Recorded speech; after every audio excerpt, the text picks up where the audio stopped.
Good afternoon. अच्छा, before starting today session let me tell you, हमारा answer writing का course मैंने आपको बताया था ना।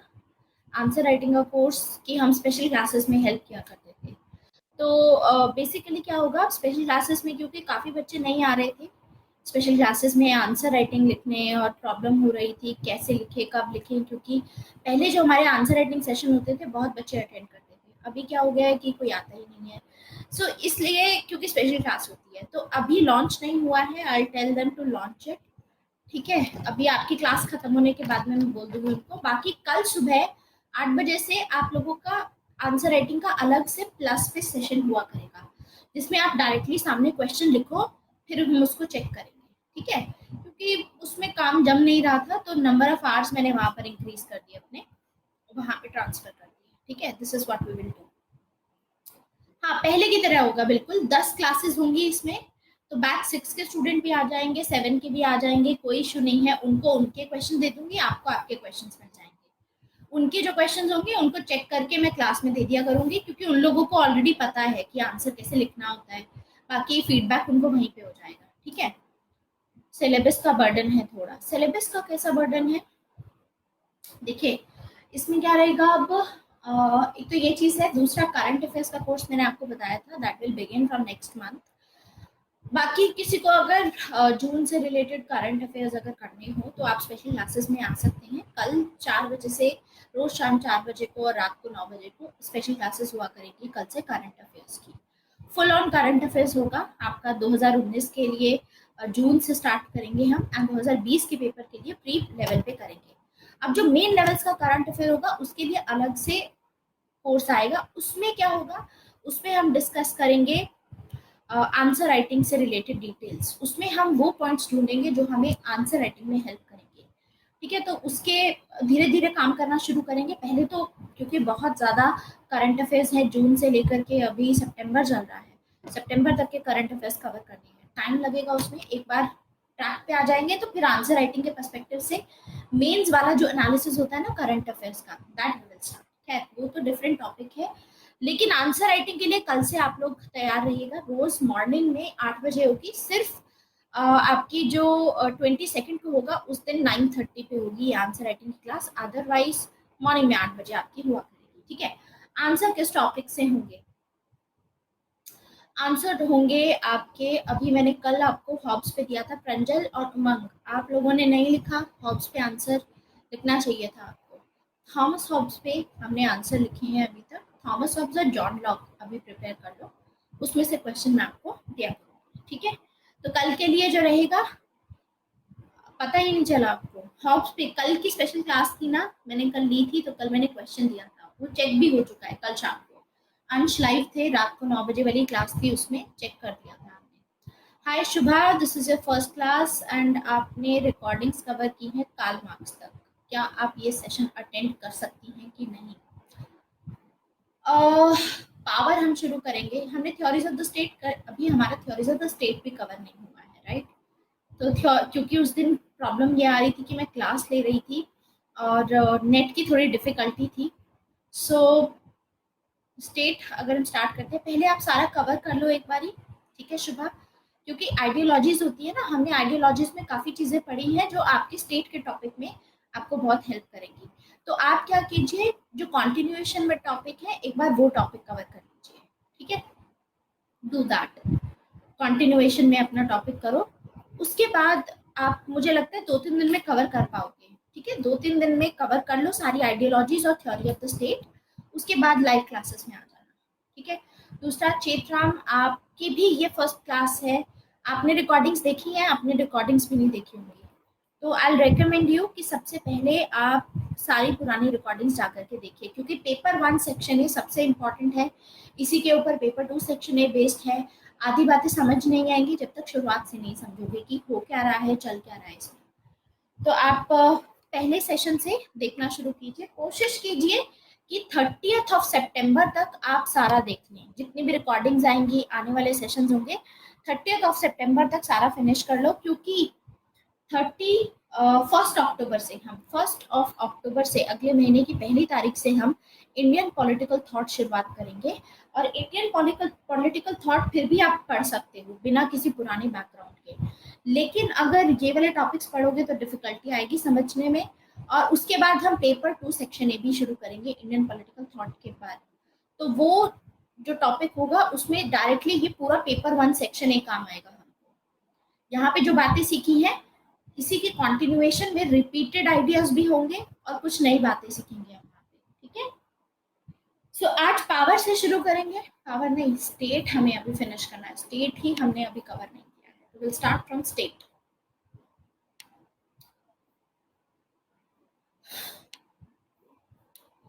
दो मिनट दीजिए, अभी स्टार्ट करते हैं।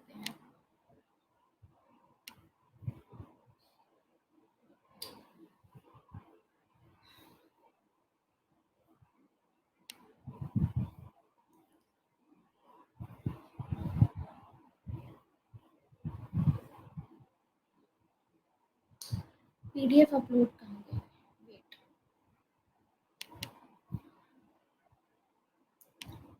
Late me upload the PDF, उसके बाद शुरू करेंगे। हाँ, क्रिटिसिज्म बताना था ना, ऐड करवाना था, ठीक है। क्रिटिसिज्म का भी बताती हूँ मैं, वेट कीजिए, मुझे देखना पड़ेगा। क्रिटिसिज्म में थोड़ी वैल्यू एडिशन करवानी है आपको थॉमस हॉब्स की।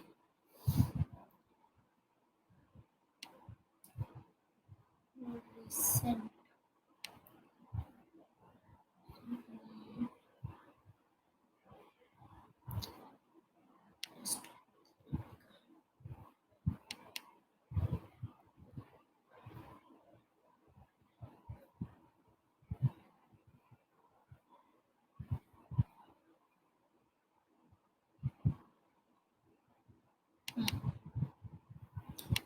देखो, 1 सेक्शन में theories of the state.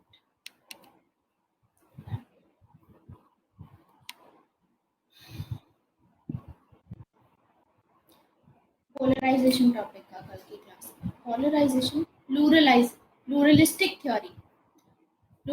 Theory का था। हाँ प्रांजल, कल की टॉपिक है जॉन लॉक। थॉमस हॉब्स और जॉन लॉक दोनों आप करेंगे। एनार्किस्ट, अंशुल, पुराने वाले सारे आपने चेक कर लिए हैं? रिकॉर्डिंग्स देख ली आपने? और फ्लो चार्ट्स जो मैंने बनाए हैं, ओके। अभी एक्चुअली काम ही नहीं, मुझे पिछले दिनों तबीयत खराब थी ना, तो I was trying to work on those things and पूरा बन नहीं पाया। लेकिन आपको एक फ्लो चार्ट में टाइम दो 1 अक्टूबर तक का, तब मैं बना करके आपको दिखा दूँ। क्लास में तो मैंने बताया ही था फ्लो चार्ट बनाना कैसे होता है। आपको 2 स्टेजेस बताई थी मैंने आपको फ्लो चार्ट की। पहले सिर्फ नाम याद रखो, एक बार नाम याद हो जाएगा तो बाकी डिफिकल्टी नहीं आएगी। ये अपलोड क्यों नहीं हो रहा है? स्टेट आज भी क्योंकि नेटवर्क की ही प्रॉब्लम लग रही है मुझको। हाँ, मॉडर्न हिस्ट्री की पीडीएफ आई विल शेयर। अभी क्लास खत्म होने के बाद मैं आपके साथ में शेयर कर दूंगी, ठीक है। वो जो पीडीएफ्स होंगी बाकी स्टूडेंट्स को भी हेल्पफुल रहेंगी, क्योंकि उसमें सारे कीवर्ड्स रहेंगे आंसर राइटिंग के लिए, ठीक है। नहीं, शिफ्ट नहीं करूंगी, अगर प्रॉब्लम रही तो शिफ्ट करने पड़ेगा, लेकिन अभी तो प्रॉब्लम नहीं चल रही है, तो आई नॉट शिफ्ट इट, बिकॉज ऐसे ऊपर नीचे हो जाती हैं क्लास। इवन आई वांट कि एकदम सीक्वेंस में चले सारी चीजें। खैर, कल की क्लास में एक शिफ्ट करूंगी। शिफ्ट ऐसा होगा, टाइम आपका सेम रहेगा, लेकिन कल की क्लास का टॉपिक कुछ और लिखा हुआ था वहाँ पे, लेकिन मैं उस टॉपिक की जगह पे पावर का टॉपिक ही ऐड करूंगी, ताकि हम पावर उसी सेक्शन में कवर कर लें जो हेडिंग है इसकी, जिस नाम से हेडिंग है, ठीक है। तो थ्योरीज ऑफ द स्टेट में हमने समझा था, we have started with this modern nation state का कॉन्सेप्ट समझा हमने, सॉवरेनिटी के बारे में पढ़ा, मोनिस्टिक थ्योरी पढ़ी हमने जो जॉन ऑस्टिन ने दी थी, एंड फिर हमने प्लूरलिस्टिक थ्योरी देखी। प्लूरलिस्टिक थ्योरी में हमने मैकाइवर और लास्की दोनों के व्यूज देखे। अब इसमें इसका क्रिटिसिज्म मुझे बताना था आपको कि क्या क्रिटिसिज्म है इनका, ठीक है, कि कैसे क्रिटिसाइज किया जाता है इनको। तो तो देखो प्लूरलिस्ट ऐसे लोग बोला जाता है, इनका क्रिटिसिज्म में ये आता है कि इनके कामों में हमको इनकंसिस्टेंसी देखने को मिलती है। ये ऐसे लोगों की तरह एक्ट करते हैं जैसे छोटा बच्चा होता है, आपको केक खाना भी है लेकिन केक बचा के भी रखना है, राइट? दो चीजें होती हैं। एक होता है कि आपको आपके पास केक होना चाहिए, चॉकलेट्स होनी चाहिए, हमेशा होनी चाहिए, खत्म नहीं होनी चाहिए, लेकिन आपको जब आपके पास होगा तो उसको खाने का मन भी करेगा, और जब खाओगे तो वो फिनिश भी होगा। तो this is the their dilemma. ऐसे ही प्लूरलिस्ट काम कर रहे हैं। मतलब एक जगह देखोगे कि ये लोग स्टेट के अगेंस्ट में हैं, लेकिन उसके बावजूद ये स्टेट को एलिमिनेट नहीं करते हैं। ये डिफरेंस आता है एनार्किस्ट और प्लूरलिस्ट के बीच में। एनार्किस्ट जैसे कार्ल मार्क्स हो गए, गांधी हो गए, ये लोग मानते हैं कि देखो जो स्टेट होता है वो एक्सप्लॉइट करता है लोगों को, इसीलिए ये लोग स्टेट के अगेंस्ट में थे, कार्ल मार्क्स और गांधी जैसे लोग। और ये लोग अपना स्टेट बनाना चाहते थे, जैसे गांधी राम राज्य स्टैब्लिश करना चाहते थे, कार्ल मार्क्स कम्युनिज्म स्टैब्लिश करना चाहते थे। तो ये लोग तो हो गए एनार्किस्ट, क्योंकि ये स्टेट के अगेंस्ट थे, तो इन्होंने स्टेट को कंप्लीटली रिमूव कर दिया, हटा दिया। लेकिन प्लूरलिस्ट का क्या चक्कर है कि ये स्टेट के अगेंस्ट में है, गांधी और कार्ल मार्क्स के तरह, लेकिन ये लोग स्टेट को हटाते नहीं है।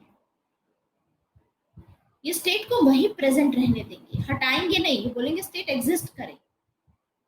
अब आपको पता है कि जब तक स्टेट एग्जिस्ट करता रहेगा तो ऑटोमेटिकली दूसरी एसोसिएशंस, अब प्लूरलिस्ट ने क्या बोला था कि सिर्फ एक स्टेट एसोसिएशन नहीं होती, बाकी सभी एसोसिएशंस भी होती है और उन सभी की अपनी इंपॉर्टेंस होती है।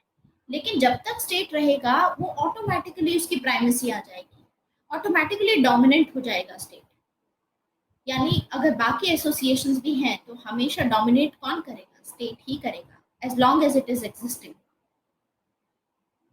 तो यानी इससे हमें क्या पता चलता है कि स्टेट को, या तो ये लोग सीधा बोल दें कि state is higher than other associations, या बोल सकते हैं कि ये बोलने से बेहतर है कि state is like any other association, बोल सकते थे, क्योंकि स्टेट एग्जिस्टेंस का मतलब ही है कि अपने आप डोमिनेशन आ जाएगा। तो इसी के बेसिस पे इनको क्रिटिसाइज किया जाता है और बोला जाता है कि प्लूरलिस्ट ऐसे लोग हैं जो कि they want to keep the cake and have it too. इनको केक रखना भी है और खाना भी है, ठीक है? इनको स्टेट के अगेंस्ट भी है लेकिन स्टेट को रखना भी है इन्हें। तो यानी इनके कामों में हमें इनकंसिस्टेंसी देखने को मिलती है। लेकिन अगर किसी के काम में हमको इनकंसिस्टेंसी देखने को मिलती है, इसका मतलब ये थोड़ी ना कि उनकी कंट्रीब्यूशन रेलेवेंट नहीं है। कंट्रीब्यूशन इनकी रेलेवेंट ही है। कंसिस्टेंसी इंपॉर्टेंट नहीं होती एक अच्छी थ्योरी को देने में। इंपॉर्टेंट क्या होता है? इंपॉर्टेंट होता है रेलेवेंस। इस चीज पे आती है कि कौन ज्यादा सच्चाई बता रहा है, कौन रियलिस्टिक वे में बात कर रहा है। और जो इनकी थ्योरी है, जो इन्होंने दी है, वो ज्यादा रियलिस्टिक लगती है, वो ज्यादा कंड्यूसिव है। अगर हमको इंटरनेशनल पीस मेंटेन करके रखना है तो वो ऐसे ही हो। क्यों? मोनिस्टिक थ्योरी में क्या था? मोनिस्टिक थ्योरी में इंटरनेशनल पीस नहीं हो पा रहा था, पीस नहीं आ रहा था, स्टेबिलिटी नहीं आ रही थी, तो ये अफेक्ट करेगा। स्टेबिलिटी नहीं होगी तो ये अफेक्ट करेगा, वॉर्स होंगी बार बार। इसीलिए तो pluralistic theory I, that's when institution आएंगे, ठीक है? अब लस्की ऐसा नहीं बोल रही हैं, वही मैं आपको बता रही हूँ। लस्की नहीं बोल रही हैं, लस्की ये बोलते हैं कि देखो, लस्की का तो ये कहना है कि बहुत सारी एसोसिएशंस हैं और उनमें से इम्पॉर्टेंट जो की स्टोन एसोसिएशन होती है वो होती है स्टेट, जिसके बिना काम नहीं चल पाएगा सोसाइटी का, ये कहना है, ठीक है? तो यानी एक जगह तो बोल रहे हैं कि स्टेट होगा तो एक्सप्लॉइट करेगा, लस्की तो अगेंस्ट में है कि स्टेट को इम्पोर्टेंस ज्यादा मत दो, स्टेट के रोल को लिमिट करो। ये रोल को लिमिट करना चाहते थे, लेकिन फिर बाद में ये मॉडरेट है ना, क्योंकि एक्सट्रीम में नहीं बोलेंगे। तो ये खुद बोलते हैं state is important, it is essential for social architecture. Society का बहुत ही इंपॉर्टेंट पार्ट है, उसके बिना सोसाइटी रन नहीं कर सकते हो आप। ऐसे ही मैकाइवर बोलते हैं कि बाकी सभी ऑर्गेनाइजेशंस भी हैं, स्टेट उनमें से एक है, और स्टेट एक यूनिक रोल परफॉर्म करता है। स्टेट कमांड करता है क्योंकि स्टेट सर्व करता है, तो सर्विस स्टेट की बात की। तो यानी अगेंस्ट में बोल रहे हैं कि पावर लिमिट करो, लेकिन बाद में बोल रहे हैं कि स्टेट तो जरूरी भी है, रहने दो उसको। एलिमिनेट करने की जरूरत नहीं है। तो ये पूरी इनकंसिस्टेंसी हमको देखने को मिलती है। This is the criticism. समझ में आया? कोई डाउट है इसको लेकर के? Any doubt? अब आते हैं नेक्स्ट चीज पे, जो आता है हमारी डिबेट है कि क्या ग्लोबलाइजेशन के चलते आज के टाइम पे सॉवरेनिटी पे इफेक्ट हुआ है कि नहीं। सॉवरेनिटी का आइडिया क्या है? सॉवरेनिटी का आइडिया है कि एक पर्टिकुलर टेरिटरी पे एक ही पावर होगी जो सारी डिसीजंस लेगी। तो यानी एक पर्टिकुलर टेरिटरी पे था, लेकिन ग्लोबलाइजेशन के चलते तो बॉर्डर जो बने हुए थे वो बॉर्डर लेस हो गया वर्ल्ड। अब तो टेरिटरी लेस हो गया वर्ल्ड, क्योंकि अब क्या होता है कि आप कहीं से भी सामान मंगा सकते हो, आपको गवर्नमेंट से परमिशन लेने की जरूरत नहीं है। यू जस्ट पे the customs and do what ever you want. कहीं पे भी जाना है वीजा लगा करके आप आसानी से जा सकते हो, नॉट दैट एन इशू। तो पॉइंट इज कि क्या ग्लोबलाइजेशन की वजह से सॉवरेनिटी पे अफेक्ट हुआ है? तो इस पे 3 स्कूल्स आते हैं। अब ऐसा कोई क्वेश्चन अगर आपको आता है कि what is the impact of globalization, तो सबसे पहले आप ग्लोबलाइजेशन की डेफिनेशन लिखेंगे। क्या डेफिनेशन है? That globalization is a borderless world. It is a borderless world. Kenichi Ohmae जो है वो बोलते हैं globalization is a borderless world. Borderless world हो गया है। डीटेरिटोरियलाइजेशन हो गई है, मतलब जैसे पहले टेरिटोरियलाइजेशन हुई थी 1648 में, जब ट्रीटी ऑफ वेस्टफेलिया साइन हुई थी कि ये आपकी टेरिटरी है, इस पे आपकी चलेगी, ये दूसरे की टेरिटरी है, इस पे आप अपनी नहीं चला सकते। अब इसका उल्टा हो रहा है। ठीक है, तो पहले आप बताओगे कि ग्लोबलाइजेशन क्या है। नेशन स्टेट का जो कॉन्सेप्ट है, जो सॉवरेनिटी का कॉन्सेप्ट है, ये क्यों कॉन्ट्राडिक्ट कर रहा है? कॉन्ट्राडिक्ट तो देखो करेगा। रीजन ये है कि नेशन स्टेट का मतलब ही है कि टेरिटोरियल कॉन्सेप्ट है, एक पर्टिकुलर बाउंड्री पे आपकी पावर है। तो पहले यूरोप में रोमन एम्पायर हुआ करता था मिडिवियल टाइम्स में, और वहां से चेंज होकर के हमने देखा कि आगे जाकर के नेशन स्टेट का 1648 में कॉन्सेप्ट आएगा, क्योंकि उससे पहले 30 साल की वॉर चल रही थी, 30 इयर्स वॉर, जिसके चलते इंस्टेबिलिटी थी यूरोप में। तो उस टाइम पे ये असेंशियल था कि एक डेफिनेट बॉर्डर होना चाहिए, उस टाइम पे वो एलिमेंट था, और इसीलिए सॉवरेनिटी लाई गई कि सुप्रीम पावर किसके पास में होगी लॉ बनाने की? स्टेट के पास में होगी। लेकिन ये जो नेशन स्टेट का कॉन्सेप्ट है, ये मैं आपको एक बात बता दूं, इसको हम बोलते हैं, ये किस चीज पे बेस्ड है? बिलियर्ड्स बॉल मॉडल पे बेस्ड है। ये आगे हम पढ़ेंगे जब हम पेपर 2 सेक्शन में पढ़ेंगे। अभी फिलहाल आपको एक आइडिया बताती हूँ बिलियर्ड्स बॉल मॉडल का। बिलियर्ड्स की गेम आपने देखी है? बिलियर्ड कैसे बॉल होती है? ठीक है, देखो बिलियर्ड्स आपने, पूल जिसको बोलते हैं हम, it is more like that. ठीक है, जिसमें बॉल्स होती हैं इस हिसाब से। ठीक है, तो आप क्या करते हो, एक बॉल को जब हिट करते हो तो वो जाकर के दूसरी बॉल्स को हिट करती है। यानी इस बॉल को अगर आपने हिट किया तो ये बॉल यहाँ जाकर के इसको हिट करेगी, और ये इनपेनेट्रेबल है। ऐसा तो नहीं है कि ये दोनों बॉल्स आपस में टूट करके मर्ज हो जाएंगी, ऐसा भी नहीं है। इससे अफेक्ट होता है इसको, ये वाली जाकर के दूसरे पे टकराएगी, ये वाली जाकर के तीसरे पे टकराएगी। तो इंटरनेशनल पॉलिटिक्स में कुछ मॉडल होते हैं जो हम आगे पढ़ेंगे। तो मॉडल में एक मॉडल आता है बिलियर्ड्स बॉल मॉडल का। तो बिलियर्ड्स बॉल मॉडल का जो कॉन्सेप्ट होता है, ये नेशन स्टेट के कॉन्सेप्ट पे ही बेस्ड है, ये सॉवरेनिटी के कॉन्सेप्ट पे बेस्ड है, जहां पर सिक्योरिटी डायलेमा की बात की जाती है। सिक्योरिटी डायलेमा की बात की जाती है। अब व्हाट इज सिक्योरिटी डायलेमा? अब ये बात करते हैं, थोड़ा सा एक बार इंटरनेशनल पॉलिटिक्स का आपको बताऊंगी, हल्का सा बताऊंगी, ज्यादा डिटेल में नहीं। लेकिन याद रखना है, ये जो शेल्स होते हैं ये हार्ड शेल्स होते हैं, they are the hard shell, impenetrable shell होते हैं, एंड इनके अंदर जो फोर्सेस होती है ये पेनेट्रेट नहीं करेगी, मतलब इनपेनेट्रेट है। अब कैसे होता है? पुराने जमाने में होता था, रोमन एम्पायर था जब, तो हमने देखा कि लड़ाइयाँ बहुत हो रही थी, क्योंकि टेरिटरी थी नहीं, राजा क्या करते थे, कनेक्ट करते थे, एक्सपैंड करते रहते थे इधर से उधर, तो इतनी लड़ाइयाँ होती थी, तो स्टेबिलिटी नहीं रहती थी यूरोप में। इसीलिए 1648 में ट्रीटी साइन की गई वेस्टफेलिया की, और उसके चलते ये वाला मॉडल लेकर के आया गया, वर्ल्ड ऑर्डर लाया गया। This was the world order. This world order, इसको हम यू नो इसको बिलियर्ड्स बॉल मॉडल में, इसका वर्ल्ड ऑर्डर, इस वर्ल्ड ऑर्डर का नाम है वेस्टफेलियन वर्ल्ड ऑर्डर।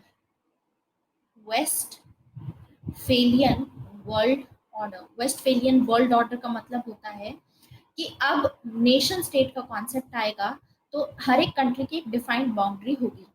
तो यानी अब यूरोप में कुछ 4-5 ग्रेट पावर्स होंगी, 4 से 5 ग्रेट पावर्स होंगी, बाकी सब छोटी छोटी पावर्स होंगी। ठीक है, एक ऐसा मॉडल था, ये मल्टीपोलर टाइप का मॉडल था वेस्टफेलियन, जिसमें क्या था, फ्रांस हो गया, ब्रिटेन हो गया, जर्मनी हो गया, ऐसे छोटी छोटी पावर्स भी थी और बड़ी बड़ी पावर्स भी थी। ठीक है, ऐसे देखेंगे हम। तो इसमें क्या होगा, 4-5 तो ग्रेट पावर है। अब ग्रेट पावर का मतलब होता है कि मतलब सक्षम है, अपने आप को डिफेंड कर सकती हैं।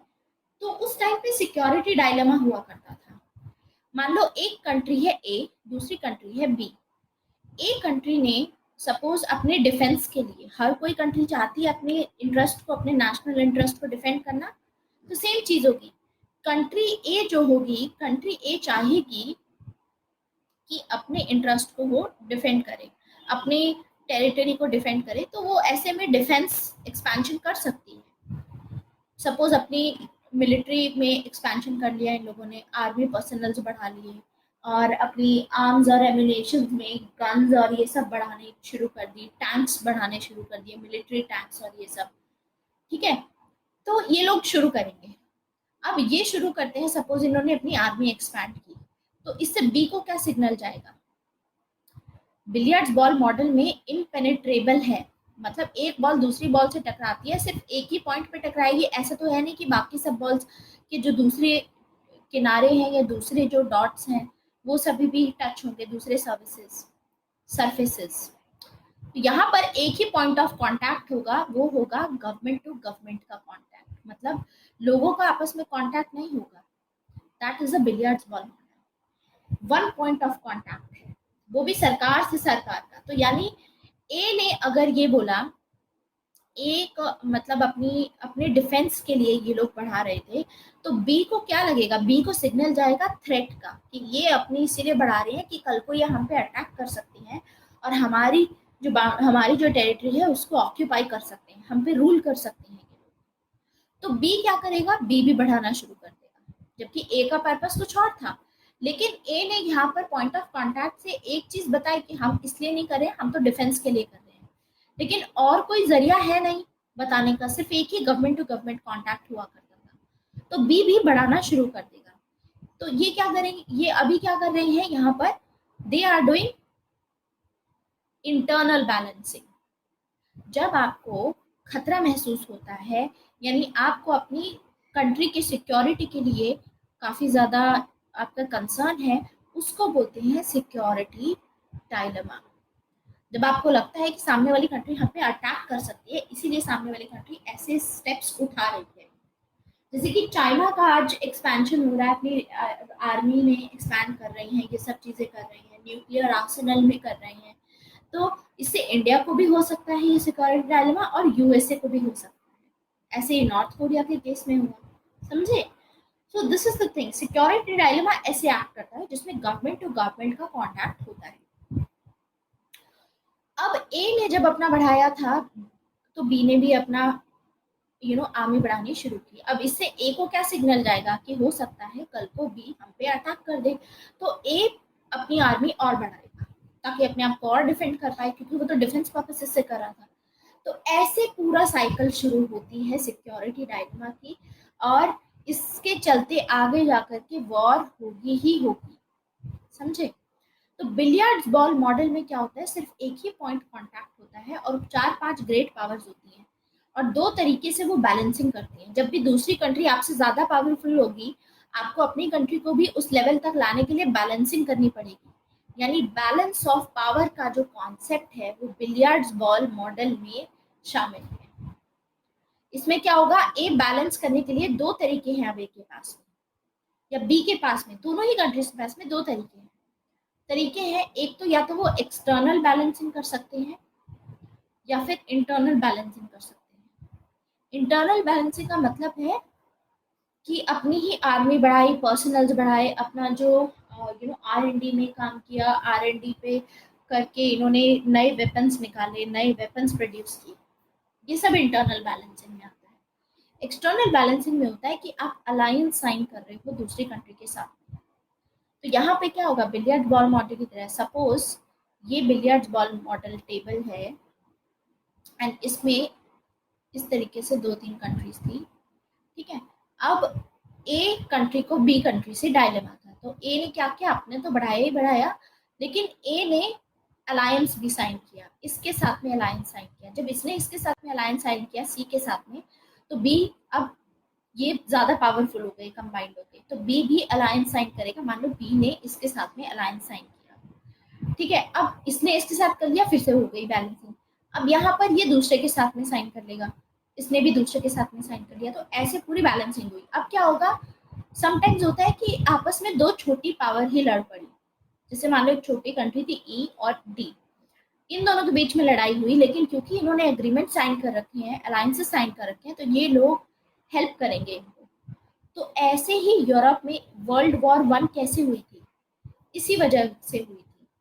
तो यानी ये जो बिलियर्ड्स बॉल मॉडल था, इसमें जो रियलिस्ट हैं वो ये मानते हैं कि ऐसे हम मेंटेन कर सकते हैं, ठीक है। मतलब बैलेंस ऑफ पावर रहेगी, सिक्योरिटी डायलेमा रहेगा और हमेशा रहेगा। बैलेंसिंग के थ्रू हम इसको काउंटर कर सकते हैं। जैसे नेटो हो गया या वॉर्सो पैक्ट हो गया, आज के टाइम पे जो इतने एग्रीमेंट साइन हुए हैं वो इसका पार्ट है, ठीक है। Yes, even that is balancing, जो पाकिस्तान ने यूएसए के साथ में 1947 के बाद किया था और इंडिया ने यूएसएसआर के साथ में 1970 में साइन किया था कोल्ड वॉर में, ये भी एक बैलेंसिंग का पार्ट हुआ, ठीक है। सो ये इंटरनेशनल पॉलिटिक्स में ऐसे काम करता है। तो बिलियर्ड मॉडल में डायरेक्ट ये रहता है। अब इसके जगह पे एक और मॉडल आता है which is cobweb model, और कॉब वेब मॉडल ग्लोबलाइजेशन से रिलेटेड है। ग्लोबलाइजेशन से रिलेटेड इसमें क्या होगा कि ग्लोबलाइजेशन के चलते, एडवांसमेंट के चलते, इंफॉर्मेशन एंड कम्युनिकेशन टेक्नोलॉजी में इतनी एडवांसमेंट हुई है कि आपके जो लिंक्स हैं, सिर्फ ऐसा नहीं है आप गवर्नमेंट टू गवर्नमेंट लेवल पे हैं, आपस में बिजनेसेस के अपने लिंक हैं। अब मिलियंस ऑफ मैसेजेस परसेप्शन होता है। आपको देखिए यूएसए में बैठे हुए अब लोग दूसरे कल्चरों के बारे में हमको पता होता है, वेस्टर्न कल्चर में क्या हो रहा है, कौन सी कंट्री में कौन सा इश्यू चल रहा है, वहाँ के लोगों से आप कम्युनिकेट कर सकते हो व्हाट्सएप के थ्रू, फेसबुक के थ्रू, ट्विटर के through, like there are so many channels. ये सब किसकी वजह से पॉसिबल हुआ, ग्लोबलाइजेशन की वजह से। तो इसकी वजह से काफी डिपेंडेंसी, मतलब एक तरीके से वो बन गया कि अब टॉप वेब मॉडल के चलते वो सिक्योरिटी डायलेमा जो एग्जिस्ट कर रहा था वो कहीं ना कहीं डाइल्यूट हो चुका है, समझ गए। तो ग्लोबलाइजेशन ने अफेक्ट किया है, ऐसा बोला जाता है। तो मेरा पॉइंट क्या है यहाँ पे बताने का, I am telling you this whole thing कि ये कॉन्ट्राडिक्शन आज के टाइम पे देखने को मिलती है। जब पुराना नेशन स्टेट का कॉन्सेप्ट था तब तो बिलियर्ड बॉल मॉडल था जिसमें आपस में सिर्फ एक ही पॉइंट ऑफ कम्युनिकेशन था, लेकिन आज ग्लोबलाइजेशन के चलते चेंजेस आए हैं, ठीक है। ग्लोबलाइजेशन के चलते मार्केट डेवलप हुई, फ्री मार्केट है आज के टाइम पे, इंटरनेशनल लॉ आई, इंटरनेशनल ऑर्गेनाइजेशन आई हैं, सिविल सोसाइटी बन चुकी है इंटरनेशनल लेवल पे, वो सभी हमको देखने को मिलता है। तो इंटीग्रेट हो गई हैं आजकल आज के टाइम पे मार्केट्स। तो यानी जो चीज पहले इनपेनेट्रेबल थी, जो चीजें, जो शेल्स पहले हार्ड हुआ करते थे, अब वो शेल्स पोरस हो गए हैं। मतलब कहीं ना कहीं टेरिटरी को अफेक्ट हुआ है। पहले क्योंकि बिलियर्ड्स बॉल मॉडल में टेरिटरी बेस्ड था कि एक ही पॉइंट ऑफ कांटेक्ट था, लेकिन अभी लाखों करोड़ों पॉइंट ऑफ कांटेक्ट है, बिलियंस ऑफ मैसेजेस रोज, every second they are getting exchanged over this platform. सिर्फ किसकी वजह से? ग्लोबलाइजेशन की वजह से। तो यानी कहीं ना कहीं अफेक्ट हुआ है। तो क्वेश्चन ये आता है कि रियलिटी क्या है इसमें, कि क्या सच में इम्पैक्ट हुआ है कि नहीं। तो इस पे कंसेंसस नहीं है। कंसेंसस का मतलब है सारे मिलकर के एक ही बात पे अग्री नहीं करते हैं। वैसे भी पॉलिटिकल साइंस में सारे मिलकर के किसी एक बात पे कोई एग्री नहीं करता है। हर किसी का अपना अपना पॉइंट ऑफ व्यू है। कार्ल मार्क्स का अपना था, जॉन लॉक का अपना था, ग्रामशी का अपना था, मॉडिफाई करके। तो हमें देखने को मिलता है कि स्कॉलर्स का आपस में अग्रीमेंट नहीं है। कुछ स्कॉलर्स ये मानते हैं कि ग्लोबलाइजेशन की वजह से जो सॉवरेनिटी का कॉन्सेप्ट है इसको इम्पैक्ट पड़ा है, अफेक्ट हुआ है। कुछ मानते हैं कि नहीं, कोई इम्पैक्ट नहीं पड़ा है, स्टेट ग्लोबलाइजेशन को अपने अंडर चला रहा है। स्टेट ग्लोबलाइजेशन को अपने अंडर चला रहा है। जैसे कि रिसेंट एग्जांपल्स आप देखेंगे, यूएसए का, ब्रिटेन का जो ब्रेग्जिट हुआ है वो इसकी ओर इशारा करेगा कि हाँ, स्टेट के हाथों में है ग्लोबलाइजेशन। ग्लोबलाइजेशन के हाथों में स्टेट की सॉवरेनिटी वीक नहीं हुई है। और एक पर्सपेक्टिव आता है कि कहीं कहीं ग्लोबलाइजेशन को अफेक्ट पड़ा है और कहीं कहीं सॉवरेनिटी को अफेक्ट पड़ा है। यानी कहीं पे ग्लोबलाइजेशन जीत रही है, कहीं पे सॉवरेनिटी जीत रही है। तो यही तीन चीजें आपको याद रखनी है। ये तीन पॉइंट ऑफ व्यू है, इसमें अलग अलग स्कॉलर्स हैं, इनके अपने अपने व्यूज हैं। तो सबसे पहले आते हैं ग्लोबलिस्ट। ग्लोबलिस्ट वो लोग हैं जो मानते हैं कि ग्लोबलाइजेशन की वजह से सॉवरेनिटी को अफेक्ट हुआ है।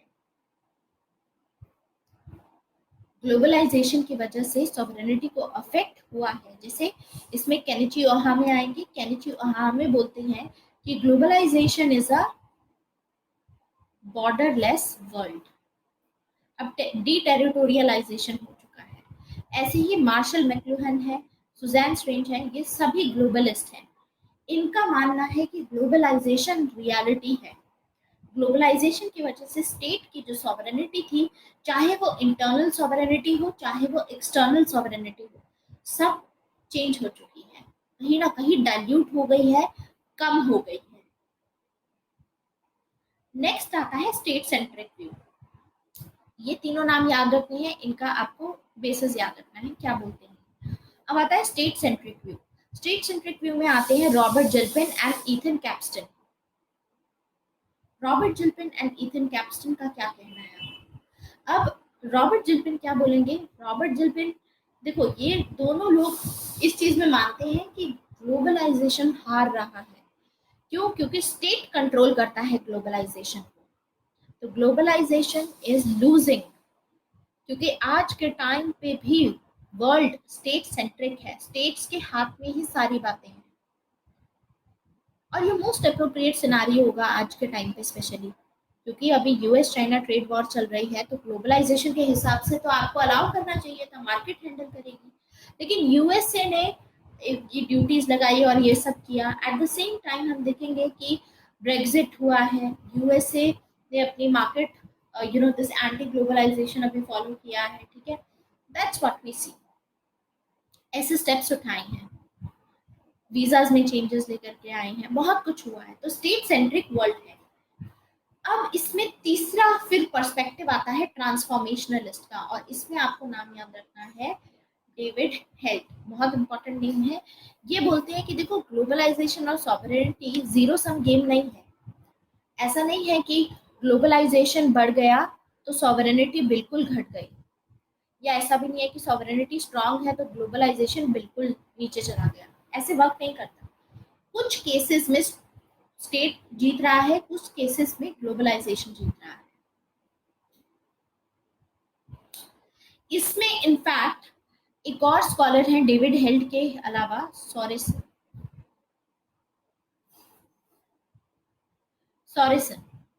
इनका क्या कहना है? सॉरेनसन का इनका कहना है कि globalization, this is an, globalization ने स्टेट्स को इम्पैक्ट किया है, सभी स्टेट्स को इम्पैक्ट किया है, लेकिन इक्वली नहीं किया है। ठीक है, कुछ स्टेट्स जो है वो जीत रही है, कुछ स्टेट्स हार रही हैं। जैसे कि लेट्स टेक एन एग्जांपल,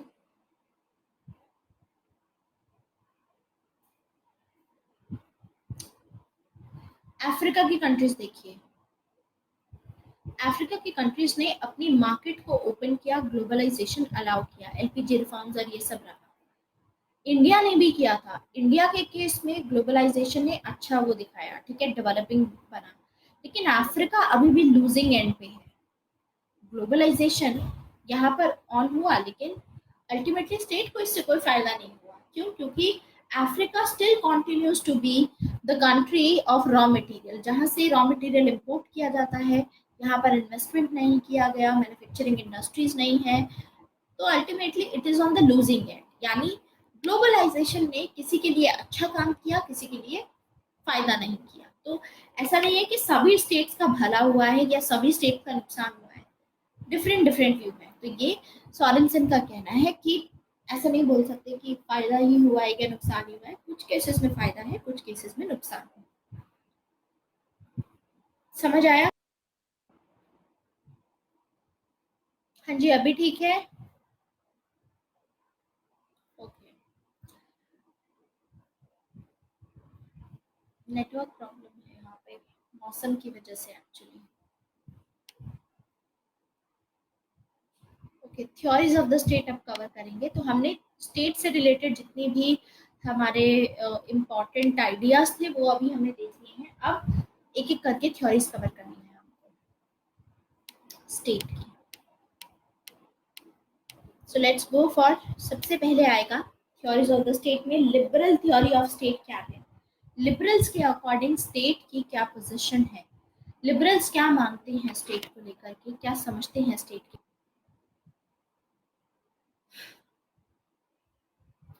देखो, सबसे पहले आपको पता है लिबरल में कौन से थिंकर थे, जॉन लॉक, है ना।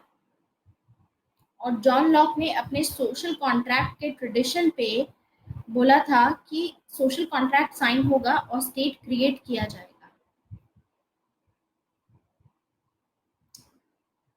तो जॉन लॉक लिबरल थ्योरी से बिलोंग करते हैं। एंड जॉन लॉक ने स्टेट के बारे में बात की कि सोशल कॉन्ट्रैक्ट साइन किया जाएगा और उसके थ्रू स्टेट को क्रिएट किया जाएगा। तो सबसे पहले लिबरल के अकॉर्डिंग स्टेट का ओरिजिनेशन किस चीज में है, स्टेट कैसे एग्जिस्ट करेगा, कैसे क्रिएट होगा स्टेट, उसके बारे में बोला जाता है कि सोशल कॉन्ट्रैक्ट यहाँ पर साइन किया जाएगा। सोशल कॉन्ट्रैक्ट, सोशल कॉन्ट्रैक्ट के चलते लोग अपने तीन राइट्स को छोड़ करके, तीन राइट्स मतलब अपने ट्रांसफर करेंगे।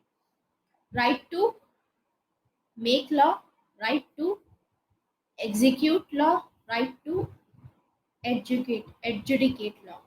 ये तीन राइट्स लेजिस्लेचर के, एग्जीक्यूटिव के और हमारे जुडिशरी के, ये तीन राइट्स ट्रांसफर किए जाएंगे और तब स्टेट बनाया जाएगा। ठीक है। तो हमने ये भी देखा जॉन लॉक के काम में कि जॉन लॉक मिनिमल स्टेट की बात करते हैं। सिर्फ इसमें जॉन लॉक नहीं आएंगे, इसमें बेंथम भी आएंगे। बेंथम भी तो मिनिमल स्टेट चाहते थे। बेंथम ने क्या बोला था अपनी थ्योरी ऑफ टोटलिटेरियनिज्म में, उन्होंने कहा था कि स्टेट को इंटरफेयर नहीं करना चाहिए, फ्री मार्केट फोर्सेस होनी चाहिए, और अगर स्टेट है मिनिमल इंटरफेयर करे, स्टेट ऐसी पॉलिसीज फॉलो ना करे जिसकी वजह से मार्जिनलाइज सेक्शन के लिए स्टेट को वेलफेयर स्टेट की पॉलिसीज फॉलो नहीं करनी चाहिए। आया समझ? सो बेंथम ने ये बोला है। इस वीडियो और वॉइस में कुछ प्रॉब्लम है क्या, लैगिंग हो रही है? I don't think so, lagging होनी चाहिए।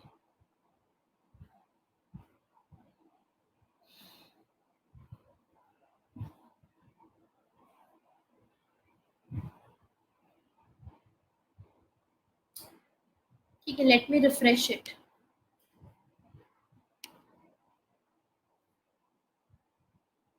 अभी ठीक है? अभी कुछ लैग हो रहा है तो बताइए please. I am really sorry guys, दिक्कत बहुत आ रही है। खैर, तो जॉन लॉक और जो बेंथम है दोनों ही लिबरल हैं। एंड दोनों यही मानते हैं कि स्टेट को ज्यादा नहीं करना चाहिए इंटरफेयर, मिनिमल स्टेट होना चाहिए। ठीक है। लेकिन लिबरल में हम आगे देखते हैं कि रिवाइज हुए आइडियाज। तो लिबरल में हमने देखा था कि लिबरल आइडियोलॉजी को हम मेटा आइडियोलॉजी बोलते हैं। एंड मेटा आइडियोलॉजी का मतलब है कि इसमें वेरिएशंस होंगे, ठीक है, आइडियाज में। तो फंक्शंस के बेसिस पे लिबरलिज्म में दो स्कूल ऑफ थॉट हमें देखने को मिलते हैं। एक स्कूल ऑफ थॉट है मिनिमल स्टेट का, जहाँ पर स्टेट ज्यादा इंटरफेयर ना करे, और दूसरा स्कूल ऑफ थॉट है वेलफेयर स्टेट का, ठीक है। लेकिन लिबरल उसके बावजूद मेकर होता है। मतलब स्टेट का काम क्या है? स्टेट का काम है लॉ एंड ऑर्डर मेंटेन करना, इक्विलिब्रियम मेकर होता है, स्टेबिलिटी बना करके रखता है स्टेट। जो भी इनकन्वीनियंसेस होते हैं स्टेट ऑफ नेचर में, वो सभी इनकन्वीनियंसेस को दूर करता है और लॉ एंड ऑर्डर मेंटेन करके रखता है। तो this is the liberal theory of the state. Understood? This is the liberal theory. यानी लिबरल थ्योरी में फंक्शंस के बेसिस पे ये रहता है, और नेचर पे ये बोलते हैं कि इक्विलिब्रियम मेकर है स्टेट, स्टेट न्यूट्रली एक्ट करता है। मतलब स्टेट जो है न्यूट्रल रहेगा, स्टेट किसी एक क्लास को सपोर्ट नहीं करेगा, ऐसा कहना है लिबरल्स का। तो ये जो चीज मैं अभी आपको बता रही हूँ ये आपको याद रखनी है। यानी नाइट वॉचमैन स्टेट के फेवर में है लिबरल्स। अब लिबरल्स में जैसे रॉबर्ट नॉजिक का नाम लिख सकते हो आप, एक थिंकर है रॉबर्ट नॉजिक। रॉबर्ट नॉजिक को हमने पढ़ा था, आई थिंक न्यू लिबरलिज्म में हमने आइडियाज देखे थे रॉबर्ट नॉजिक के, जो वो बोलते हैं कि वॉचमैन स्टेट होना चाहिए, मिनिमल स्टेट होना चाहिए, progressive taxation is a bonded labour. ये आइडियाज बोले थे उन्होंने कि टैक्सेस नहीं लगाने चाहिए, कि जो जितना अमीर उस पर उतनी ज्यादा टैक्सेस। आप भी तो दूसरे को मजबूर कर रहे हो उनको एक्सप्लॉइट करके कि आप ज्यादा टैक्सेस दीजिए, जबकि वो एफर्ट्स भी सबसे ज्यादा करते हैं और फिर टैक्सेस भी सबसे ज्यादा वही लोग भरें। This is the thing. तो पॉइंट इज कि लिबरल्स का जो परसेप्शन है स्टेट को लेकर के, वो क्या मानते हैं कि स्टेट न्यूट्रल है।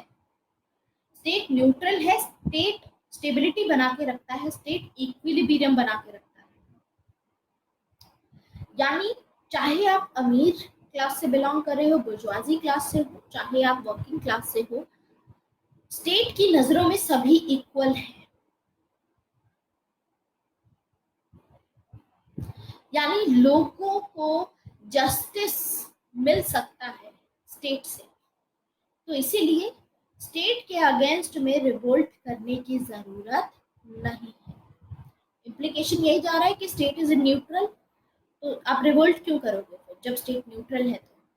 तो ये परसेप्शन है लिबरल स्कॉलर्स की। अब इसी के अगेंस्ट में आते हैं मार्क्सिस्ट थ्योरी। तीन राइट्स कौन से थे? अच्छा ये तो मैंने बता ही दिया। अभी भी दिक्कत आ रही है वॉइस एंड इसमें?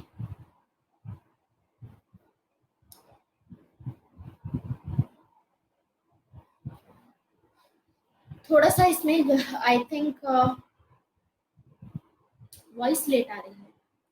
कोई इशू नहीं है, वैसे भी I am not writing anything अंश, तो आपको वॉइस रेस लेट भी आ रही है ना, थोड़ा सा मैनेज कर लो आज के लिए, बिकॉज आई डोंट वांट कि आप लोगों की क्लास रीशेड्यूल हो, बहुत वरना हो जाती है ऐसे, ठीक है। ओके, सो मार्क्सिस्ट थ्योरी में इन लोगों ने क्या बोला? मार्क्सिस्ट का आपको पता ही है कि कार्ल मार्क्स जो है वो लिबरलिज्म को क्रिटिसाइज करते हैं, क्योंकि कार्ल मार्क्स ये बोलते हैं, कार्ल मार्क्स इस चीज को क्वेश्चन करते हैं कि जो स्टेट है वो न्यूट्रल है।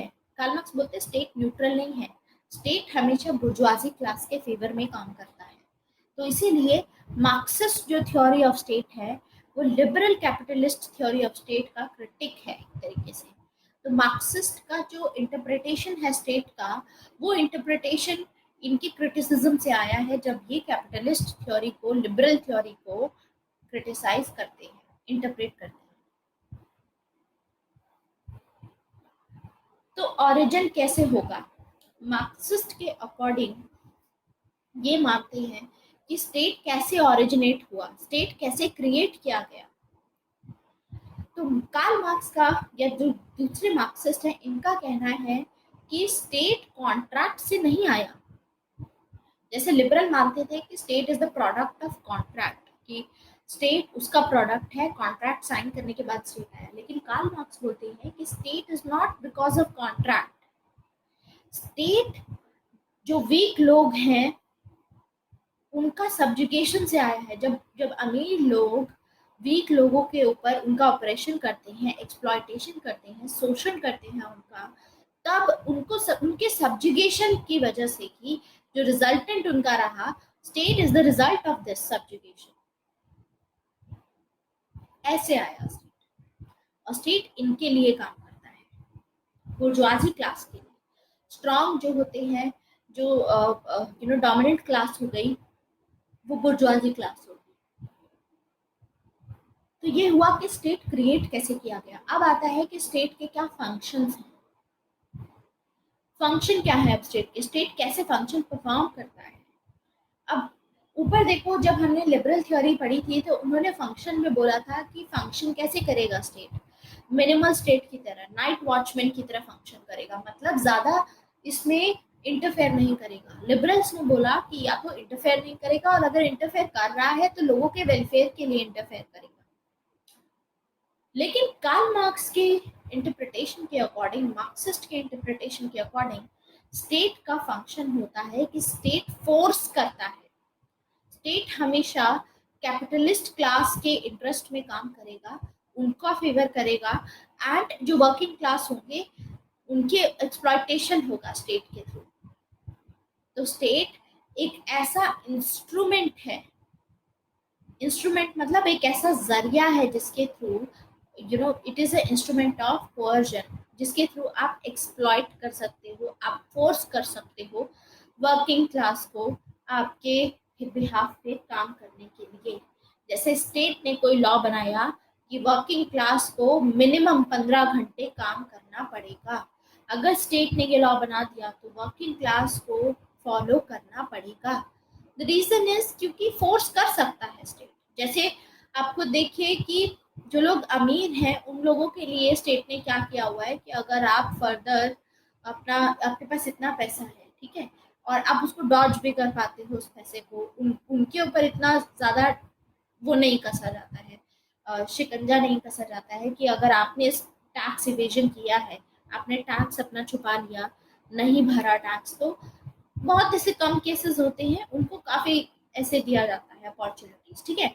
लेकिन गरीब आदमी का अगर ऐसा होता है तो उनसे जो उनकी उनकी आय के मुताबिक जितना टैक्स आता है बहुत ज्यादा होता है। हालांकि प्रोग्रेसिव की बात चल रही है, लेकिन पॉइंट इज कि अभी भी इसकी वजह से भी काफी प्रॉब्लम्स हमको इमर्ज दिखते अभी भी दिख रही है। जैसे कि कोई भी बड़े बड़े इंडस्ट्रियल हाउसेस होते हैं तो उनको टैक्स नहीं देना पड़ता, लेकिन अगर कोई छोटा, किसी ने अपना स्टार्टअप शुरू किया है, किसी ने अपनी मीडियम एंटरप्राइज शुरू की है मान लीजिए, तो उनका टैक्स ज्यादा रहेगा कंपैरेटिवली।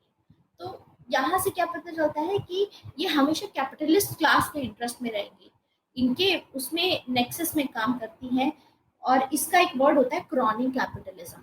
क्रॉनिक कैपिटलिज्म का मतलब होता है कि स्टेट इनके फेवर में, इनके साथ मिलकर के नेक्सस होगा पॉलिटिशियंस का और इनका कैपिटलिस्ट क्लास का, इंडस्ट्रियलिस्ट क्लास का, साथ में मिलकर के ये काम करते हैं और एक्सप्लॉइट करते हैं कॉमन पीपल को। अंडरस्टूड। तो फंक्शन में ये बोलते हैं कि स्टेट एक इंस्ट्रूमेंट की तरह काम करता है जिसके थ्रू एक्सप्लॉइट किया जाता है वर्किंग क्लास को, ठीक है। अब आती है हमारी कि इनके अकॉर्डिंग स्टेट किसको सपोर्ट करता है, क्या नेचर है स्टेट का। तो ये बोलते हैं कि स्टेट न्यूट्रल नहीं है, state is a class institution, मतलब स्टेट एक क्लास को, एक क्लास के इंटरेस्ट को प्रेजेंट करता है। कौन सी क्लास के इंटरेस्ट को प्रेजेंट करता है? ये प्रेजेंट करता है बुर्जुआजी क्लास के इंटरेस्ट को। तो न्यूट्रल नहीं है इसका मतलब, ये हमेशा इनको प्रोटेक्ट करेगा, बुर्जुआजी क्लास को, रिच क्लास को प्रोटेक्ट करेगा। तो इसमें जो Marxist interpretation of the state है, इसमें डिटेल में अब हम देखेंगे फर्दर। इंस्ट्रूमेंटलिस्ट स्कूल है एक इसमें, और स्ट्रक्चरलिस्ट स्कूल है। तो सबसे पहले डिस्कस करेंगे इंस्ट्रूमेंटलिस्ट स्कूल का क्या मतलब होता है। इंस्ट्रूमेंटलिस्ट का मतलब होता है स्टेट एक इंस्ट्रूमेंट की तरह काम कर रहा है, एक ऐसा जरिया है जिसके थ्रू एक्सप्लॉयटेशन की जाती है, ठीक है। तो इंस्ट्रूमेंटलिस्ट स्कूल में आ जाते हैं कार्ल मार्क्स, लेनिन, रैल्फ मिलिटन। अब कार्ल मार्क्स तो देखो इंस्ट्रूमेंटलिस्ट में भी आएंगे, स्ट्रक्चरलिस्ट में भी आएंगे, क्योंकि कार्ल मार्क्स तो स्ट्रक्चरलिस्ट है। और इंस्ट्रूमेंटलिस्ट भी हैं, क्योंकि कार्ल मार्क्स खुद बोलते हैं कि state is a class institution.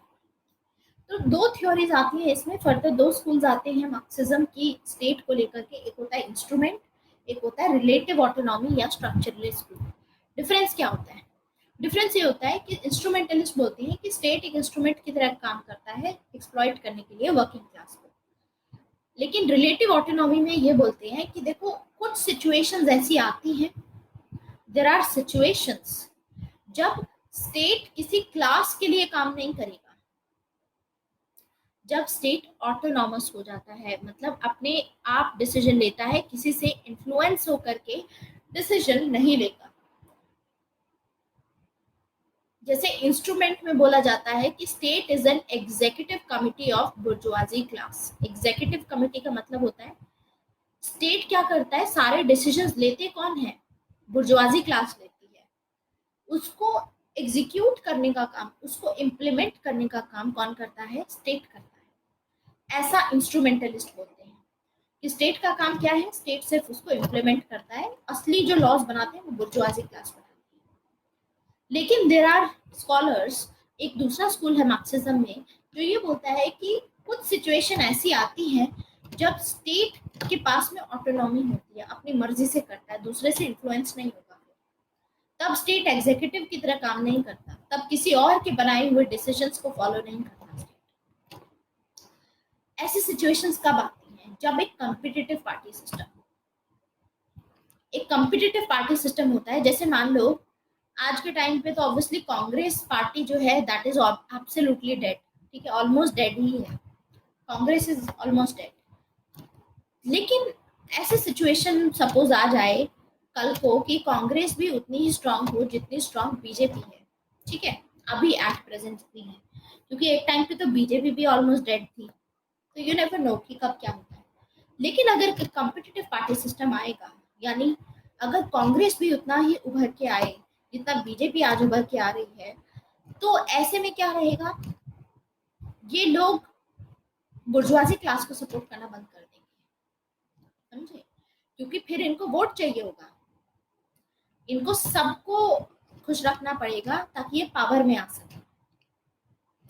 तो ये रीजन होता है इसमें, ऑटोनॉमस आ जाती है, ऑटोनॉमी आ जाती है जब कुछ सेक्शंस होते हैं जो डोमिनेंट रहते हैं, और उस सिचुएशन में स्टेट के पास में ऑटोनॉमी आएगी कि स्टेट अब खुद डिसाइड करेगा कि क्या करना है। समझ में आया? Okay, so this is the case. So point is कि जब एक कॉम्पिटिटिव पार्टी सिस्टम हो तब ऐसा हो सकता है। तो ये स्कॉलर्स जैसे कार्ल मार्क्स हो गए, ग्रामशी हो गए, अल्थुजर हो गए, निकोस पुलंसास, ये नया नाम है, निकोल्स पुलंसास, नाम याद रखेंगे, वेरी इंपॉर्टेंट, निकोल पुलंसास बोलते हैं, ठीक है। ये इसको सपोर्ट करते हैं कि कोई सिचुएशन में आती है जब स्टेट के पास में ऑटोनॉमी होगी, अपने मुताबिक डिसीजन लेगा, लेकिन मान लो कभी क्राइसिस आ गया, कोई भी क्राइसिस हो गया अगर मान लो, तो किसको सपोर्ट करेगा, तो ये सपोर्ट करेगा दोबारा से बुर्जुआजी क्लास को, कॉमन लोगों को सपोर्ट नहीं करेगा फिर स्टेट, तो हमेशा प्रोटेक्ट करेगा बुर्जुआजी क्लास के इंटरेस्ट को। ये कहना है इन स्कॉलर्स का। अब जैसे मुजफ्फर अगर राइट्स की बात करते हैं, आप देखोगे इंडिया में डोमिनेंट क्लास कौन सी है, डोमिनेंट कास्ट कौन सी है इंडिया में, OBC, other backward classes OBCs में आती है, डोमिनेंट क्लास है, डोमिनेंट कास्ट है, बाकी सब जो है वो माइनॉरिटीज में है। तो ओबीसी पॉलिटिक्स की वजह से ही आज के टाइम पे लैंड रिफॉर्म्स नहीं लाए गए, क्या ये आपको पता है? ओबीसी वो लोग हैं जिन लोगों के पास में लैंड्स थी, काफी बहुत ज्यादा लैंड्स थी इन लोगों के पास में, एंड ग्रीन रेवोल्यूशन के चलते इनको काफी फायदा हुआ, इसीलिए तो ये डोमिनेंट बन गए। आगे जाकर के इन्होंने अपनी खुद की पार्टी स्टार्ट कर ली, पहले ये सब कांग्रेस पार्टी को सपोर्ट करते थे, कांग्रेस पार्टी को सपोर्ट किया करते थे। तो इस सिचुएशन में अजीत, जो आप एग्जाम्पल पूछ रहे हो, इक्वली कॉम्पिटिटिव हो, ये कोएलिशन गवर्नमेंट जब बनती है ना, उसमें हो सकता है। कोएलिशन बनती है तब आप ये एग्जांपल ले सकते हो, क्योंकि रिलेटिव ऑटोनॉमी टाइप हो जाएगा उस टाइम। तो खैर, ओबीसी जो है डोमिनेंट कास्ट है आज के टाइम पे। बाकी सब जो कास्ट दिखती है, चाहे ब्राह्मण्स हो चाहे कोई भी हो, वो आपको माइनॉरिटीज में देखने को मिलेगा। ठीक है, तो अल्टीमेटली इन लोगों के पास में लैंड है, मेजोरिटी में ये है, तो क्या कभी लैंड रिफॉर्म्स आए कंट्री में? नहीं आए, क्योंकि डोमिनेंट क्लास जो है उसको सपोर्ट करता है हमेशा स्टेट। और मुजफ्फरनगर में जो राइट्स हुए थे, उसमें जाट्स थे और मुस्लिम्स थे, राइट? जाट्स वर्सेस मुस्लिम्स हो रहा था। और जाट्स आपको पता है ओबीसी कैटेगरी में आते हैं, लैंड ओनर्स हैं, इनके पास में जमीनें हैं। मुस्लिम्स लैंडलेस हैं, ठीक है, लैंडलेस है, गरीब है। तो यहाँ पे रिलीजन इशू नहीं था। मुजफ्फरनगर के में जो राइट्स हुए थे, उसका इशू रिलीजन नहीं था। रिलीजन उसका उसका उसका जो मेन इशू था वो था class, economic class, economic issue था ये, पैसे से रिलेटेड पूरा। तो डोमिनेंट यहाँ से पता चलता है कि डोमिनेंट के केस में ही हमेशा हेल्प करेगा। ठीक है, तो इंस्ट्रूमेंटलिस्ट थ्योरी पे पहले आते हैं, उसके बाद हम देखेंगे इसको। अब इंस्ट्रूमेंटलिस्ट में भी रैल्फ मिलिबेंट का जो पॉइंट ऑफ व्यू है वो देखो बहुत इंपॉर्टेंट है। प्रोबेबिलिटी ऐसी है कि एक क्वेश्चन आ सकता है, या तो डायरेक्टली रैल्फ मिलिबेंट पे पूछेंगे, या पूछ सकते हैं कि निकोल पोलांस्की और रैल्फ मिलिबेंट के आइडियाज में क्या क्या डिफरेंसेस थे, वो पूछ सकते हैं आपको। ठीक है, सो इस टॉपिक को अच्छे से प्रिपेयर करिएगा इसमें, क्योंकि मार्क्सिज्म का फर्दर और इलाबोरेशन है। तो सबसे पहले पढ़ते हैं इंस्ट्रूमेंटलिस्ट स्कूल को। इंस्ट्रूमेंटलिस्ट स्कूल फॉलो करता है कार्ल मार्क्स के उन आइडियाज को कि जो स्टेट है वो बुर्जुआजी क्लास के लिए काम करता है हमेशा, उसी की एग्जीक्यूटिव कमिटी है, उसी के बनाए हुए लॉज को इम्प्लीमेंट करता है। तो ये लोग कम्युनिस्ट मैनिफेस्टो को फॉलो करते थे। कम्युनिस्ट मैनिफेस्टो में कार्ल मार्क्स ने एनालाइज किया था कि जो भी एडवांस्ड कैपिटलिस्ट कंट्रीज होती हैं, जैसे कि ब्रिटेन हो गई, यूएसए हो गई, उस टाइम पे तो ब्रिटेन हुआ करती थी advanced capitalist society Karl Marx के टाइम पे। तो कार्ल मार्क्स ने ये कहा था कि स्टेट जो है वो इनके डिसीजंस को एग्जीक्यूट करता है कैपिटलिस्ट क्लास के, यानी स्टेट का काम सिर्फ ऑर्डर को इम्प्लीमेंट करना है, स्टेट लॉ नहीं बनाता। लॉ कौन बनाता है? बुर्जुआजी क्लास बनाती है। तो इसमें ये अपना बेस एंड सुपरस्ट्रक्चर मॉडल की बात कर रहे हैं। देखो, कार्ल मार्क्स ने बेस एंड सुपरस्ट्रक्चर मॉडल दिया था, जिसमें कार्ल मार्क्स ने बोला था कि एक बेस है, बेसिक स्ट्रक्चर होता है इकोनॉमिक स्ट्रक्चर, और एक होता है सुपर स्ट्रक्चर। तो इन्होंने बोला था कि कोई भी डिसीजन अगर लिया जाता है तो वो डिसीजन ऐसे लिया जाएगा कि यहाँ पे रिफ्लेक्ट होता है वो डिसीजन। मतलब स्टेट यानी economic is economy is the basic structure, और सुपर स्ट्रक्चर में जो भी चेंजेस आते हैं वो इकोनॉमिक्स की वजह से आते हैं। ठीक है, तो यहाँ बुर्जुआजी क्लास जिनके पास में पैसा है, जो इकोनॉमिकली वेल्दी है, वही क्लासेस सारे डिसीजंस ले लिए, और ऊपर जो चेंज हो रहा है वो यहीं से हो रहा है सारा चेंज। तो स्टेट की ये जब बात करते हैं तो ये बोलते हैं कि कैपिटलिस्ट सोसाइटी में माइनॉरिटी जो होती है, माइनॉरिटी कौन है कैपिटलिस्ट में? मेजॉरिटी में होती है वर्किंग क्लास, माइनॉरिटी में होती है बुर्जुआजी क्लास। तो कैपिटलिस्ट सोसाइटी माइनॉरिटी की डिक्टेटरशिप होती है, क्योंकि अमीर लोग बहुत कम होते हैं, माइनॉरिटी में होते हैं, तो उनकी डिक्टेटरशिप होती है कैपिटलिस्ट सोसाइटी में। लेकिन सोशलिज्म जब आएगा, जब रेवोल्यूशन होगा, रेवोल्यूशन के बाद में जब मेजॉरिटी अपने हाथ में सारा लैंड और कैपिटल रिसोर्सेस अपने हाथ में ले लेगी, तब हम देखेंगे कि ये कन्वर्ट हो जाएगी डिक्टेटरशिप में, डिक्टेटरशिप ऑफ मेजॉरिटी आ जाएगी। तो स्टेट एक क्लास इंस्टीट्यूशन है, कि पहले स्टेट किसको फॉलो कर रहा था कैपिटलिस्ट में? जब कैपिटलिज्म था तब बुर्जुआजी क्लास को, जब सोशलिज्म आया तब वर्किंग क्लास के लिए काम करेगा स्टेट। तो यानी जब तक स्टेट एग्जिस्ट करेगा तब तक क्लासेस भी एग्जिस्ट करेंगी, और इसीलिए हमको क्लासेस को अगर खत्म करना है तो स्टेट को भी हटाना पड़ेगा। तो यानी जब क्लासेस को हम खत्म करेंगे, स्टेट अपने आप गायब हो जाएगा। ऐसे ही लेनिन ने भी यही बोला था कि स्टेट उस चीज को रिप्रेजेंट करता है कि दो क्लासेस है, मान लीजिए अगर स्टेट होगा तो मतलब दो क्लासेस हैं आपस में लड़ रही हैं, स्टेट एक क्लास को उसके फेवर में बोलेगा, उसको प्रोटेक्ट करेगा, उसी को सपोर्ट करेगा स्टेट। तो जो उनके बीच में जो भी डायलेक्टिक्स हो रहा है, एंटागोनिज्म है उनके बीच में, मतलब जो भी डायलेक्टिक, जो भी कॉन्ट्राडिक्शन है उन दोनों के बीच में, मान लो एक कोई और मांग रहा है, दूसरा कोई और चीज मांग रहा है, ठीक है, कॉन्ट्राडिक्शन आ रही है, वो आपस में रिकनसाइल नहीं कर पाएंगे। रिकनसाइल क्यों नहीं कर पाएंगे? क्योंकि स्टेट प्रेजेंट है, स्टेट ने शेयर दे दी एक क्लास को कि हम आपको देते, तो ऐसे में क्योंकि स्टेट एक क्लास को सपोर्ट करेगा तो एक्सप्लॉयटेशन कंटिन्यू होता रहेगा। तो लेनिन ने इसीलिए बोला था, ये चीज बोली थी कि स्टेट न्यूट्रल नहीं होता, स्टेट डोमिनेंट क्लास के लिए काम करता है। जब तक क्लासेस एग्जिस्ट करेंगी स्टेट भी एग्जिस्ट करेगा, और स्टेट के एग्जिस्टेंस का मतलब ही है कि क्लास कॉन्फ्लिक्ट, जो दो क्लासेस के बीच में, वर्किंग क्लास और बुर्जुआजी क्लास के बीच में जो कॉन्फ्लिक्ट हो रहा है वो रिजॉल्व नहीं किया जा सकता। क्यों? क्योंकि बुर्जुआजी क्लास चाहती है प्रॉफिट मैक्सिमाइजेशन, और जो ये लोग हैं वर्किंग क्लास वाले, ये चाहते हैं बेटर सैलरीज, बेटर स्टैंडर्ड, और अगर ये प्रोवाइड किया तो प्रॉफिट मैक्सिमाइजेशन नहीं हो पाएगा कैपिटलिस्ट क्लास का। तो अल्टीमेटली जस्टिस को लाने का तरीका सिर्फ एक ही है कि रेवोल्यूशन लेकर के आओ, रिवोल्ट करो, कैपिटलिस्ट स्टेट के जितने भी रिसोर्सेज हैं उनको अपने कब्जे में लेकर के उस पर अपना वो लगा लो कि ये अब मेजॉरिटी का पार्ट है, सोशलिज्म लाना चाहिए।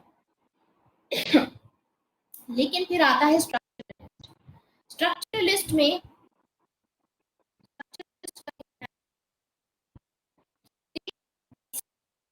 स्टेट भी अपने आप में ही एक स्ट्रक्चर है। इसका मतलब स्टेट सिर्फ इंस्ट्रूमेंट नहीं है कि जो दूसरों के बनाए हुए डिसीजंस को इम्प्लीमेंट करे। स्टेट किसी किसी सिचुएशंस में खुद डिसीजन लेता है, रिलेटिव ऑटोनॉमी होती है, कंडीशनल ऑटोनॉमी होती है, कुछ सिचुएशन में ऑटोनॉमस हो जाता है, अपनी मर्जी से काम करता है, मतलब कंप्लीटली इंडिपेंडेंट नहीं है लेकिन रिलेटिवली इंडिपेंडेंट है, आधी चीजों के लिए इंडिपेंडेंट है, आधी चीजों के लिए नहीं है। कुछ ऐसे सिचुएशंस होंगे जहां पर स्टेट कैपिटलिस्ट क्लास की नहीं सुनेगा, अपने मुताबिक करेगा सब कुछ। ये सिचुएशन है रिलेटिव ऑटोनॉमी की। तो कार्ल मार्क्स ने रिलेटिव ऑटोनॉमी की थ्योरी दी थी अपनी बुक में, 18th ब्रूमेयर ऑफ लुइस बोनापार्ट। इस बुक में लुइस बोनापार्ट कौन थे? नेपोलियन बोनापार्ट के नेफ्यू थे, उनके भतीजे थे, एंड फ्रेंच एम्पायर में इनको बिठाया था उन्होंने, उनके हाथ में पावर दी थी। तो इस बुक में कार्ल मार्क्स ने ये कॉन्सेप्ट दिया है एक अपना स्ट्रक्चरलिज्म का, जो इसमें बोनापार्टिज्म के बारे में बात की है। बोनापार्टिज्म, बोनापार्टिज्म का क्या मतलब होता है? बोनापार्ट का मतलब होता है जहां पर आप देखो, असली जो पावर थी वो नेपोलियन के पास में थी, नेपोलियन बोनापार्ट के पास में थी, लेकिन उन्होंने फ्रांस में क्या किया, अपने नेफ्यू को बिठाया वहां पर, ठीक है, अब वहां पर अपने नेफ्यू को बिठाया। असली जो पावर वहां से एक्सरसाइज कौन कर रहा था? नेपोलियन खुद कर रहे थे। तो ये होता है बोनापार्टिज्म, मतलब कि स्टेट वो फॉलो करेगा जो एग्जीक्यूटिव बोलेगा, एग्जीक्यूटिव स्ट्रांग होगा, यानी नेपोलियन खुद डिसीजन लेकर के उसको बोलेंगे कि ये इम्प्लीमेंट करो, ठीक है। अब क्योंकि हिटलर तो आए नहीं थे, तो हिटलर का एग्जाम्पल नहीं लिया इन्होंने यहाँ पे, इन्होंने बोनापार्टिज्म का एग्जाम्पल लिया था, और उसके बारे में बोला था कि स्टेट वो करता है जो एग्जीक्यूटिव बोलता है। जैसे आगे जाकर के जर्मनी में जो हिटलर बोलेंगे, एडोल्फ हिटलर जो बोलेंगे वही स्टेट करेगा फॉलो, समझे? तो कौन सी बुक में? 18th ब्रूमेयर ऑफ लुइस बोनापार्ट, उसमें इन्होंने ये चीज लिखी है, रिलेटिव ऑटोनॉमी की बात की है कि ऐसा होता है, एग्जीक्यूटिव की तरह एक्ट करता है, लेकिन कुछ सिचुएशंस में वो खुद भी डिसीजन ले सकते हैं, उनके जो नेफ्यू हैं, कुछ सिचुएशन में, लेकिन एग्जीक्यूटिव इसमें स्ट्रांग रहेगा। एंड फिर क्या होता है, जब भी क्राइसिस का सिचुएशन आएगा तो फिर से बुर्जुआजी क्लास को ही सपोर्ट करेंगे, ठीक है। तो कैपिटलिज्म जब अपनी एडवांस स्टेज में होता है तो कैपिटलिस्ट ऑर्गेनाइज्ड होते हैं, स्टेट उनका इंस्ट्रूमेंट बन जाता है, स्टेट उनके लिए काम करता है। कुछ ऐसी सोसाइटीज है जहां पर एक सिंगल क्लास कंट्रोल नहीं कर रही होगी पूरा बेसिक स्ट्रक्चर। जैसे कि पाकिस्तान का केस लेते हैं हम, पाकिस्तान भी ऐसा है कि अलग अलग क्लासेस हैं इसमें, ठीक है, कॉम्पिटिटिव पार्टी सिस्टम है। स्ट्रक्चरल और रिलेटिव ऑटोनॉमी से याद रखना, कॉम्पिटिटिव पार्टी सिस्टम। यहाँ पे कॉम्पिटिटिव पार्टी सिस्टम प्रेजेंट है, जिसमें आप देखोगे कि जो पाकिस्तान है यहाँ पर फ्यूडल क्लास भी एग्जिस्ट कर रही है, यहाँ पे कैपिटलिस्ट क्लास भी एग्जिस्ट कर रही है जो बुर्जुआजी क्लास है यहाँ की। आर्मी भी काफी ज्यादा यहाँ पर उनका भी कंट्रोल है। तो अलग अलग पार्टीज का कंट्रोल है अलग अलग एरियाज में। तो इसीलिए यहाँ पर रिलेटिव ऑटोनॉमी जैसी चीज हमको देखने को मिलती है, कॉम्पिटिटिव पार्टी सिस्टम देखने को मिलता है, ये चीज आती है यहाँ पे। अब जैसे स्ट्रॉन्ग फ्यूडल क्लास एग्जिस्ट करती है जहाँ पर कैपिटलिस्ट क्लास भी होगी, जहाँ पे जमींदार वाले भी होंगे, एंड साथ में वर्कर्स भी ऑर्गेनाइज होंगे कि वर्कर्स भी एक ही यूनिटी में रहेंगे कि हम काम नहीं करेंगे जब तक हमारे बेनिफिट में कुछ नहीं होता। तो ऐसे सिचुएशन में जब सिंगल क्लास डोमिनेट नहीं कर रही है, क्योंकि यहाँ पे तो मल्टीपल क्लासेस आपस में लड़ भिड़ रही हैं, ठीक है, और सभी इंपॉर्टेंट है, सभी क्लासेस की अपनी एक वाइड यूजेज है, वाइडर बेस है इनका। तो स्टेट ऐसे सिचुएशन में इंस्ट्रूमेंट नहीं बन पाएगी, वो जरिया नहीं बन पाएगी एक्सप्लॉयटेशन का। कोई एक पर्टिकुलर क्लास फिर उसको यूज नहीं कर सकती, तब स्टेट इक्विलिब्रियम मेकर बन जाएगी। तो यानी यहाँ पे हमको देखने को मिलता है कि ये जो रिलेटिव ऑटोनॉमी का जो आइडिया है, कहीं ना कहीं लिबरल का जो स्टेट का आइडिया है उसके क्लोज आता है, क्योंकि रिलेटिव ऑटोनॉमी वाले बोलते हैं कि उस सिचुएशन में स्टेट इक्विलिब्रियम मेकर हो जाता है, मतलब उस स्टेज में स्टेट न्यूट्रल एक्ट करेगा, क्योंकि आपस में क्लासेस कंपटीशन में है। तो पावर उसके पास में जाएगी, उस क्लास के पास में एक पावर जाएगी जिस क्लास को स्टेट सपोर्ट करेगा। तो यानी ऐसे सिचुएशन में स्टेट के पास में बहुत ही ज्यादा बार्गेनिंग पावर होगी, स्टेट अपनी ऑटोनॉमी के साथ में काम करेगा, क्योंकि सिंगल क्लास यहाँ पे डोमिनेट नहीं है, मल्टीपल क्लास एग्जिस्ट कर रही है। तो कोई क्लास अकेली मिलकर के इकोनॉमिक स्ट्रक्चर को डोमिनेट नहीं कर पा रही है। तो इसीलिए ऐसे कुछ एग्जाम्पल्स होते हैं, ऐसी कंट्रीज होती हैं जहां पर ना तो कैपिटलिस्ट क्लास मतलब वो भी स्ट्रांग रहेगी, सिर्फ वो स्ट्रांग नहीं है, कैपिटलिस्ट क्लास भी स्ट्रांग है, फ्यूडल क्लास भी स्ट्रांग है, वर्किंग क्लास भी स्ट्रांग है। ऐसी सिचुएशन में कोई डोमिनेट नहीं कर पा रहा है, तो स्टेट के पास में लेवरेज आता है, स्टेट के पास में बार्गेनिंग पावर आती है। और अब क्या होगा, आपस में क्योंकि क्लास compete कर रही है स्टेट के सपोर्ट के लिए, तो स्टेट बार्गेनिंग पावर के थ्रू अपना ऑटोनॉमसली एक्ट कर सकता है, किसी का इंस्ट्रूमेंट नहीं बनेगा। यानी स्टेट अपने खुद के डिसीजन, स्ट्रेटेजिक डिसीजन अपने ले सकता है दूसरे क्लासेस के साथ में अलग अलग टाइम पे, जब उसको लगे कि हाँ ये क्लास ठीक कर रही है उसके साथ चले गए, जब स्टेट को लगा ये ठीक है तो उसके साथ चले गए। लेकिन ये भी इल्यूजन है, ऐसा लगता है ऊपर से कि स्टेट तो इक्विलिब्रियम मेकर है, कि स्टेट न्यूट्रल है। असली में स्टेट न्यूट्रल नहीं है, ये सिर्फ एक इल्यूजन है, एक छलावा है कि ऑटोनॉमस है स्टेट, की स्टेट न्यूट्रल है। क्योंकि जब भी क्राइसिस आएगा हमेशा स्टेट बुर्जुआजी क्लास को ही सपोर्ट करेगा। ठीक है, तो कंप्लीटली ऑटोनॉमस नहीं है, रिलेटिवली ऑटोनॉमस है स्टेट, मतलब कंडीशनली ऑटोनॉमस है।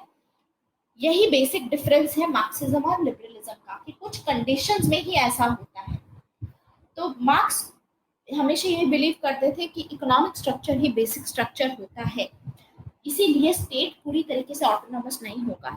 नॉर्मल सिचुएशंस होंगी तो स्टेट न्यूट्रल अपीयर कर सकता है, लेकिन जब भी क्राइसिस की सिचुएशन होगी तो स्टेट हमेशा इंस्ट्रूमेंट बन जाएगा और हमेशा अमीर लोगों का साथ देगा। एग्जाम्पल मैं आपको देती हूँ, जैसे रिसेंटली वेस्ट बंगाल में कम्युनिस्ट पार्टी ने अपने हमेशा यही बोला है, पहले कम्युनिस्ट पार्टी हुआ करती थी वहां पर, तो कम्युनिस्ट पार्टी का कहना था कि हम जो गरीब लोग हैं उनके इंटरेस्ट को प्रोटेक्ट करते हैं, ठीक है, हम वर्किंग क्लास के लिए काम करते हैं। कम्युनिस्ट पार्टी आपको पता ही है वर्किंग क्लास के लिए काम करते हैं, तो इन्होंने यही बोला था वेस्ट बंगाल में। लेकिन जब नैनो प्रोजेक्ट को इम्प्लीमेंट किया जा रहा था वेस्ट बंगाल में, तो लोगों ने प्रोटेस्ट किया उसके अगेंस्ट में। लेकिन अब ये सिचुएशन मतलब है कि लोगों ने प्रोटेस्ट किया, मतलब क्राइसिस आ गया। तो क्राइसिस के टाइम पे स्टेट ने अपना फोर्स लगा करके लोगों पे फोर्स लगाई और नैनो प्रोजेक्ट वहां पर रखा, ठीक है, फोर्स यूज की, जिसके चलते आगे हम देखेंगे कि कम्युनिस्ट पार्टी ने अपनी जो पावर थी यहाँ पर वेस्ट बंगाल में वो लूज कर दी इसके कॉन्सिक्वेंस के चलते, क्योंकि लोगों को तो नहीं, प्रोटेस्ट करे थे लोग, और इन्होंने किसका साथ दिया क्राइसिस में? बुर्जुआजी क्लास का साथ दिया। इसीलिए आगे जाकर के ममता बनर्जी आई हैं और वो अपने आप को प्रोजेक्ट करती हैं कि मैं सभी का, गरीबों का चाहे कोई भी हो, मासेस, सभी मासेस का, मेजॉरिटी की प्रोटेक्टर हैं कि मैं ऐसी चीजें नहीं करने दूंगी, आप ही के इंटरेस्ट में, आपके भलाई में काम करूँ। तो ये एक एग्जाम्पल है कि कम्युनिस्ट पार्टी जो अपने आप को वर्किंग क्लास से एसोसिएट करती थी, उस पार्टी ने भी क्राइसिस की सिचुएशन में बुर्जुआजी क्लास का साथ दिया। समझ में आया एग्जाम्पल वेस्ट बंगाल का? Any doubt in this? ये नैनो प्रोजेक्ट से रिलेटेड एग्जाम्पल था। हाँ, नैनो प्रोजेक्ट आया था जब। अब एक और केस मैं आपको बताती हूँ। जैसे ओबामा के रूल के अंडर में यूएसए में जो डेमोक्रेट्स थे, ये बोलते थे कि हम गरीबों के हेल्प करते हैं, प्रो पुअर्स हैं हम, ठीक है, गरीबों की हेल्प करते हैं। लेकिन जब 2008 में ग्लोबल फाइनेंशियल क्राइसिस हुआ था, तो स्टेट ने गरीबों की हेल्प नहीं की थी। स्टेट ने सबसे पहले जो बैंकर्स थे, जो बैंक्स फेल हो गए थे, जो बड़े बड़े बैंक्स थे, उनको निकाला, उनको इस क्राइसिस की हेल्प की।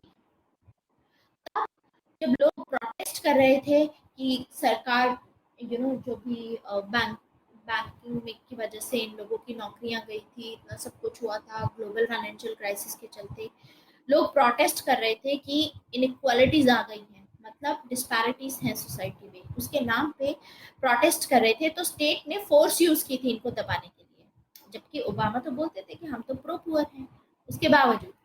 तो यानी उस टाइम पे एक मूवमेंट हुई थी, मूवमेंट का नाम था ऑक्यूपाई वॉल स्ट्रीट मूवमेंट। वो, उसको रोकने के लिए स्टेट ने फोर्स यूज की थी लोगों के अगेंस्ट में, जबकि ये लोग खुद बोलते हैं कि हम तो तुम्हारे बेनिफिट में काम करते हैं, हम तो न्यूट्रल हैं, हम तो सबका भला चाहते हैं। समझे?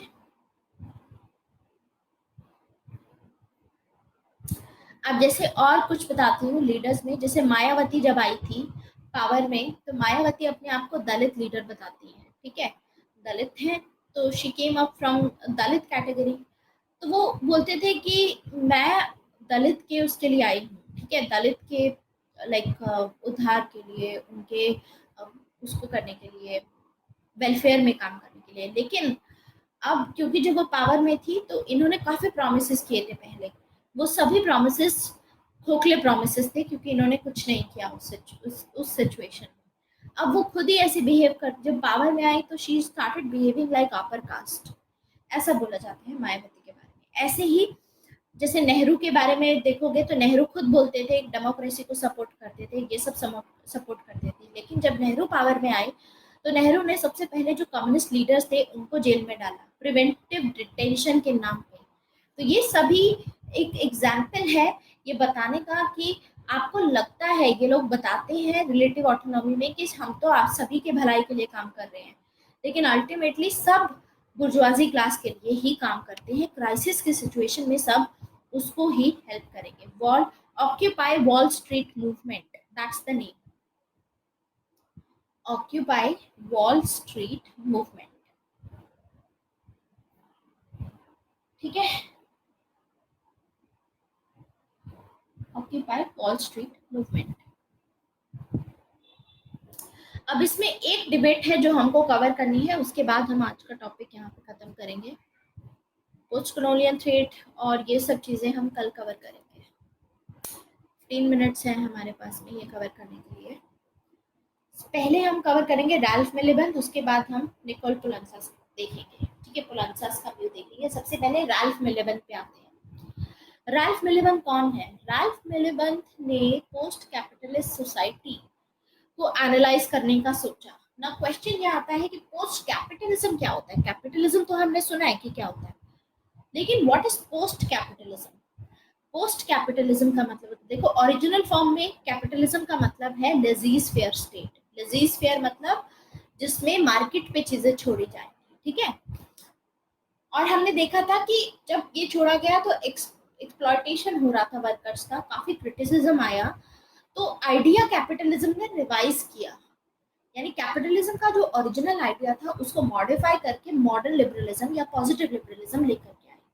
तो जो पॉजिटिव लिबरलिज्म होता है वही पोस्ट कैपिटलिज्म बोलते हैं उसको। यानी वेलफेयर स्टेट का जो कॉन्सेप्ट होता है, welfare state capitalism is post capitalism. ठीक है, समझ में आया पोस्ट कैपिटलिज्म? हाँ, 1930s के बाद में आएगा ये। वेलफेयर स्टेट का कॉन्सेप्ट मैंने आपको बताया था, क्रिटिसाइज किया जाएगा, डिप्रेशन आएगा, इसके चलते ये डिसाइड किया जाएगा कि स्टेट को पावर देनी चाहिए। पहले क्या था, स्टेट इंटरफेयर नहीं करता था, जिसकी वजह से लोगों का एक्सप्लॉयटेशन हो रहा था। लेकिन अब ये लोग डिसाइड करेंगे कि नहीं, स्टेट को पावर हमको देनी चाहिए, क्योंकि स्टेट को पावर दोगे तभी तो स्टेट एक्सप्लॉयटेशन को रोक पाएगा। तो हार्म प्रिंसिपल याद करो जॉन स्टुअर्ट मिल का, उन्होंने भी तो क्रिटिसिज्म के चलते यही बोला था कि अगर आपके एक्शंस की वजह से दूसरों को नुकसान पहुंचे तो ऐसे एक्शंस अदर रिगार्डिंग एक्शन में आएंगे, और ऐसे एक्शंस पे हार्म प्रिंसिपल फॉलो होता है, तो यानी स्टेट इंटरफेयर कर सकता है। तो वेलफेयर स्टेट ही पोस्ट कैपिटलिज्म वाला कॉन्सेप्ट है कि यानी स्टेट प्रेजेंट रहेगा। तो रैल्फ मिल्नेबंद ये जानना चाहते थे कि अब कैपिटलिस्ट सोसाइटी में जो मॉडिफिकेशन किया गया, वेलफेयर स्टेट का कॉन्सेप्ट लाया गया कि जिन लोगों का एक्सप्लॉयटेशन होता है या जो मार्जिनलाइज सेक्शन का पार्ट है, इन लोगों की भलाई में कितना काम हुआ, कि क्या उसकी वजह से इक्वालिटी आई, क्या इनकी लाइफ में चेंजेस आए, क्या इनकी लाइफ बेहतर हुई क्वालिटी वाइज, ये जानना चाहते थे रैल्फ मिलिबंद। तो रैल्फ मिलिबंद है इंस्ट्रूमेंटलिस्ट मार्क्सिज्म से बिलोंग करते हैं, स्टेट इंस्ट्रूमेंटलिस्ट स्टेट को सपोर्ट करते हैं। तो रैल्फ मिलिबंद बोलते हैं, इन्होंने बुक लिखी है the nature of state in capitalist society. इस बुक में ये वेलफेयर स्टेट को एनालाइज करके बोलते हैं कि कोई चेंज नहीं आया है। ऐसा नहीं है कि अब स्टेट आ गया, लोगों के, गरीब लोगों के लिए काम कर रहा है तो अच्छा कुछ हो रहा है। इन्होंने बोला कोई चेंज नहीं आया है, आज भी स्टेट जो है इंस्ट्रूमेंट की तरह काम कर रहा है, इसीलिए ये इंस्ट्रूमेंटलिस्ट है। क्योंकि ये बोलते हैं कि वेलफेयर स्टेट आने के बाद में भी स्टेट हमेशा बुर्जुआजी क्लास के लिए ही काम करता है। क्योंकि अगर आप वेस्टर्न कंट्रीज को, जैसे यूएसए हो गई, उसको एनालाइज करो, चाहे वेलफेयर स्टेट का कॉन्सेप्ट आ गया हो, लेकिन उसके बावजूद जिस हिसाब से वेल्थ डिस्ट्रीब्यूटेड है वो इनइक्विटेबली डिस्ट्रीब्यूटेड है। मतलब आधा सामान आप देखोगे कि आधे से ज्यादा जो चीजें हैं, आधे से ज्यादा जो पैसा है, almost maximum, in fact 90 to 95% wealth अभी भी अमीरों के पास में ही है। तो वेलफेयर स्टेट आने के बावजूद आज भी इनइक्वालिटीज एग्जिस्ट कर रही हैं। आज भी अमीरों के हाथ में ही सारा पैसा है, सारी वेल्थ है, और जिस क्लास के पास में पैसा होता है, जो क्लास इकोनॉमिक स्ट्रक्चर को कंट्रोल करती है, वही क्लास पॉलिटिकल स्ट्रक्चर को भी कंट्रोल करेगी। तो यानी जिन लोगों के पास में आज भी पैसा है, जो वेल्दी है, वही स्टेट को भी कंट्रोल करेंगे। तो यानी आज के टाइम पे ऐसा बोला जाता है कि वेलफेयर स्टेट के चलते जो ब्यूरोक्रेसी है, जो आईएएस ऑफिसर्स होते हैं, ये लोगों की भलाई के लिए काम करते हैं, या जो जजेस होते हैं हाई कोर्ट में या सुप्रीम कोर्ट में जो जजेस बैठते हैं, या डिस्ट्रिक्ट कोर्ट में भी जो जजेस बैठते हैं, कि ये लोग जनता के लिए काम करते हैं, ऐसा नहीं है। रैल्फ मिलिबंद का कहना था कि ये लोग भी एलीट क्लास का पार्ट है। आप खुद सोचिए, आपको जज बनना है या फिर आपको एक पोजीशन पे, एक हाई पोजीशन पे पहुंचना है, तो वही लोग पहुंच पाएंगे जो एलिट क्लास का पार्ट है। क्यों? क्योंकि इन लोगों के पास में लग्जरी होती है, इनको पढ़ाई में कोई दिक्कत नहीं रहती, अच्छे कॉन्वेंट स्कूल में जाते हैं, अच्छा इनका एजुकेशन रहता है, ठीक है, एंड ट्यूशंस लगी होती हैं, इनकी कोचिंग्स होती हैं, इनको हेल्प करने वाले, मतलब सब कुछ होता है। जबकि जो गरीब लोग हैं वो लोग अभी भी गवर्नमेंट स्कूल्स में जाते हैं, वहाँ पर एजुकेशन का इतना अच्छा नहीं है क्वालिटी। आपको पता ही है कि 7th क्लास 10th क्लास के बच्चे भी ढंग से इंग्लिश नहीं बोल पाते, एक सेंटेंस ढंग का प्रॉपर नहीं लिख पाते। जो रूरल एरियाज में भी जो स्कूल्स होते हैं या जो डेवलप कर रहे हैं एरियाज, उसमें भी आपको ऐसे देखने को मिलेगा, अर्बन एरियाज में भी आपको यही देखने को मिलेगा। सो यानी क्योंकि ब्यूरोक्रेसी और जुडिशरी भी एलीट क्लास से ही आती है, तो ये लोग हमेशा उन्हीं को सपोर्ट करते हैं, एलीट क्लास को, यानी बुर्जुआसी क्लास को सपोर्ट करते हैं। यानी आज भी जो डिसीजन मेकिंग ली जाती है, जो भी डिसीजंस लिए जाते हैं, वो अमीर लोगों के फेवर में लिए जाते हैं। This is the concept. तो रैल्फ मिलीबंद एक मिथ को एक्सप्लोर करना चाहते थे। मिथ कौन सा है? Managerial revolution.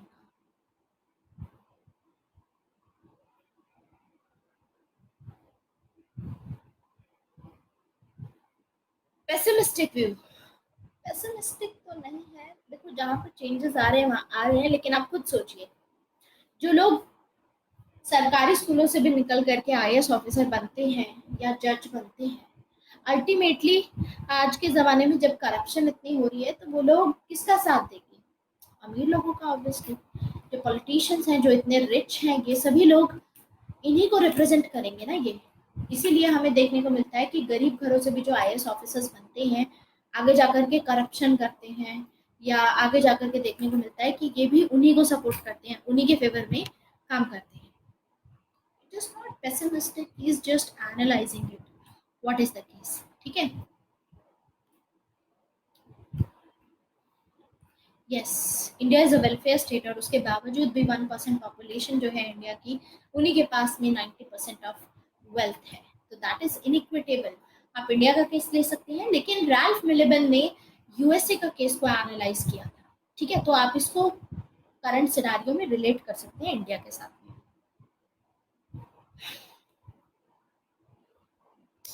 Well, you never know, there are politicians at the same time. देखो कुछ एक्सेप्शंस तो राघव रहेंगी, कि कुछ पॉलिटिशियंस हैं जिनके पास कुछ नहीं है, लेकिन ऐसे भी पॉलिटिशियंस हैं जिनके पास हजारों करोड़। आपको क्या पता है,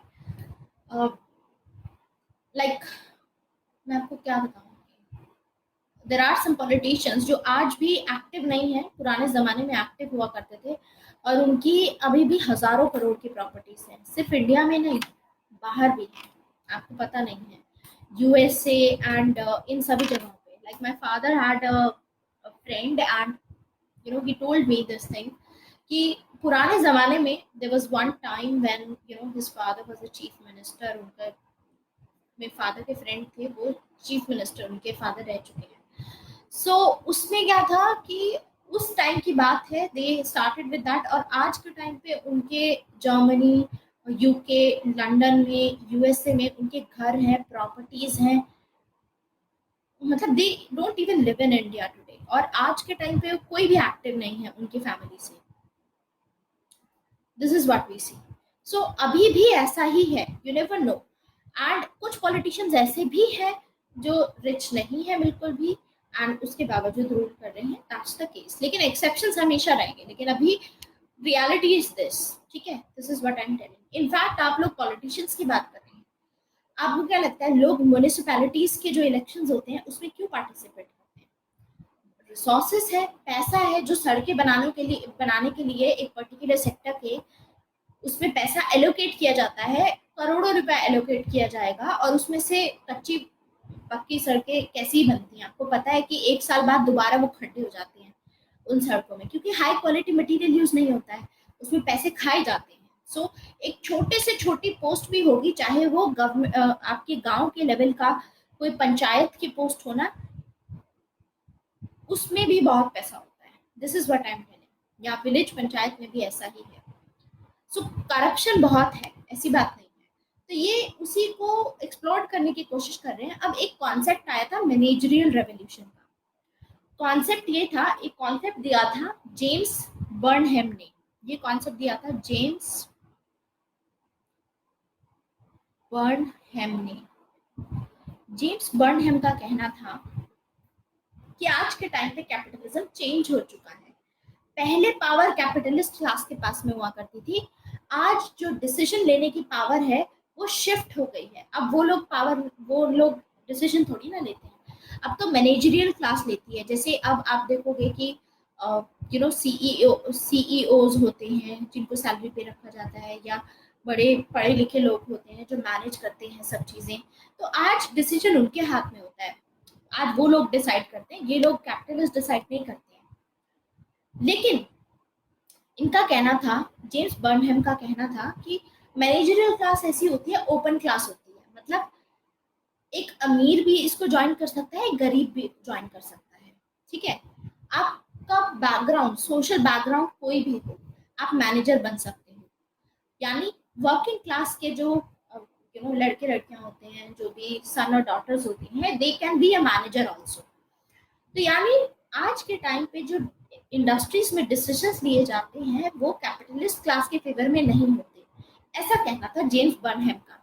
लेकिन इसी को, इस मिथ को एक्सप्लोर किया राल्फ मिलेवन ने। राल्फ मिलेवन ने बोला कि मैनेजरियल रेवोल्यूशन की जो बात आप कर रही हो कि मैनेजरियल क्लास डिसीजन लेती है, ये गलत है, ये एक धोखा है। क्यों? क्योंकि सबसे पहली चीज, आपको मैनेजर बनना है, आपको मैनेजमेंट की डिग्री चाहिए। मैनेजमेंट की डिग्री की फीस कितनी होती है? 10-12 लाख रुपए। ठीक है, 2 साल की फीस भी 10-12 लाख, 15 लाख रुपए, इतनी फीस होती है मैनेजमेंट की। तो मैनेजरियल रेवोल्यूशन, यू नो ये मिथ है, क्योंकि ये लोग जो वर्किंग क्लास के बच्चे हैं, वर्किंग क्लास के बच्चे इतनी इतनी ज्यादा जो महंगी फीस है वो अफोर्ड नहीं कर पाएंगे, उनके लिए तो अनअफोर्डेबल है। ऐसा हो सकता है कि स्कॉलरशिप मिल गई किसी को, वो बहुत ज्यादा टैलेंटेड उसमें रहेगा, कोई रेयर होता है जो बहुत टैलेंटेड होता है, अदरवाइज उनके बच्चों को तो नहीं मिल पाती है पोजीशन। तो हमेशा जो रिच क्लास के बच्चे ही होते हैं, जिनके पास में रिसोर्सेज होते हैं, वही मैनेजर्स बनते हैं अल्टीमेटली। तो इसका मतलब आज भी कैपिटलिज्म का नेचर चेंज नहीं हुआ है, आज भी स्टेट सपोर्ट करता है इन्हीं को। तो इसको दिखाने की कोशिश की गई। अब जैसे यूएसए में आप लॉ और मैनेजमेंट की फीस अगर देखोगे, जज बनने की फीस या ये सब बनने की फीस, तो बहुत ज्यादा कॉस्टली है यूएसए में। वो सिर्फ रिच एक्सेस कर सकते हैं, वहाँ की एजुकेशन लॉ की और मैनेजमेंट की बहुत बहुत ज्यादा महंगी है। तो सिर्फ कोई एक्स्ट्रा ऑर्डिनरी स्टूडेंट ही होता है जो स्कॉलरशिप जिसको मिल सकती है, वो अगर जाए उसमें तो न्यूट्रल हो सकता है, अदरवाइज न्यूट्रल नहीं है, क्योंकि इन्हीं के बच्चे जाते हैं और वही ये काम करते हैं। रिच क्लास के पार्ट, जो रिच क्लास है, उन्हीं के बच्चे लॉयर्स बनते हैं, उन्हीं के बच्चे जज बनते हैं ऐसी सिचुएशन में, या मैनेजर्स बनते हैं बड़े बड़ी कंपनीज में।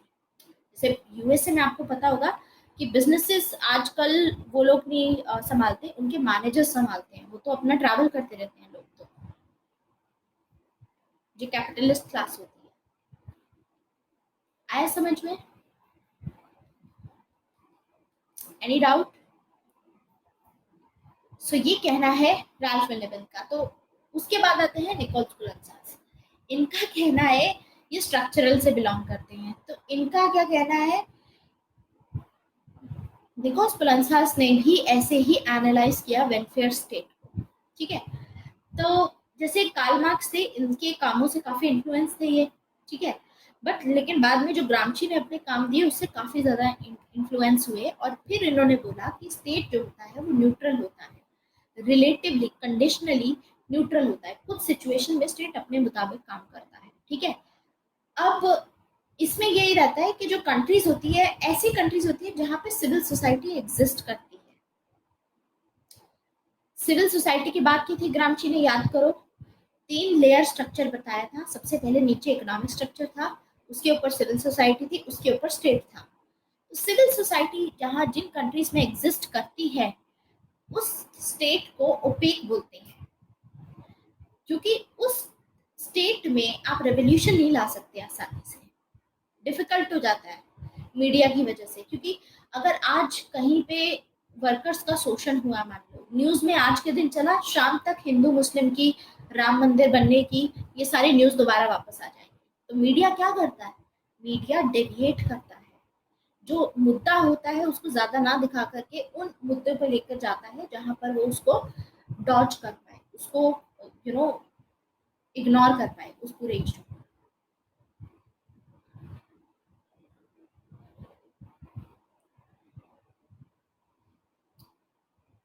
और आज के टाइम पे आपको पता ही है कि आज के टाइम पे वोटिंग राइट्स वर्कर्स क्लास को दिए गए हैं। तो यूनिवर्सल एडल्ट फ्रेंचाइजी है, जिसके चलते कम्पिटिटिव पार्टी सिस्टम होता है। इसकी वजह से आजकल मेजोरिटी लोगों के पास में वोटिंग राइट्स हैं, तो इसीलिए कट थ्रोट कंपटीशन चलता है आज के टाइम पे पॉलिटिक्स में, क्योंकि हर एक पार्टी को अपने सपोर्ट को मैक्सिमाइज करना होता है, तभी तो वो पावर में आ पाएंगी। इसीलिए चाहे कोई भी पार्टी हो, उनका मैनिफेस्टो उठा लोगे आप, तो तो सारी पार्टीज सभी क्लासेस के लिए सब कुछ बातें करती हैं। तो इसीलिए ये कॉम्पिटिटिव पार्टी सिस्टम है, क्योंकि वोटिंग राइट्स दिए गए हैं आज के टाइम पे। तो निकोलस कोलंसस बोलते हैं कि स्टेट रिलेटिवली ऑटोनॉमस होता है, क्योंकि जब क्राइसिस आता है तो स्टेट हमेशा अमीर लोगों को ही सपोर्ट करेगा। ठीक है,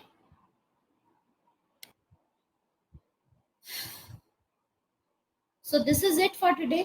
आज यहीं तक खत्म करते हैं, हमारा मार्क्सिज्म वाला खत्म हो चुका है। ये दोनों पॉइंट्स आपके टिप्स पे होने चाहिए, बहुत इंपॉर्टेंट है।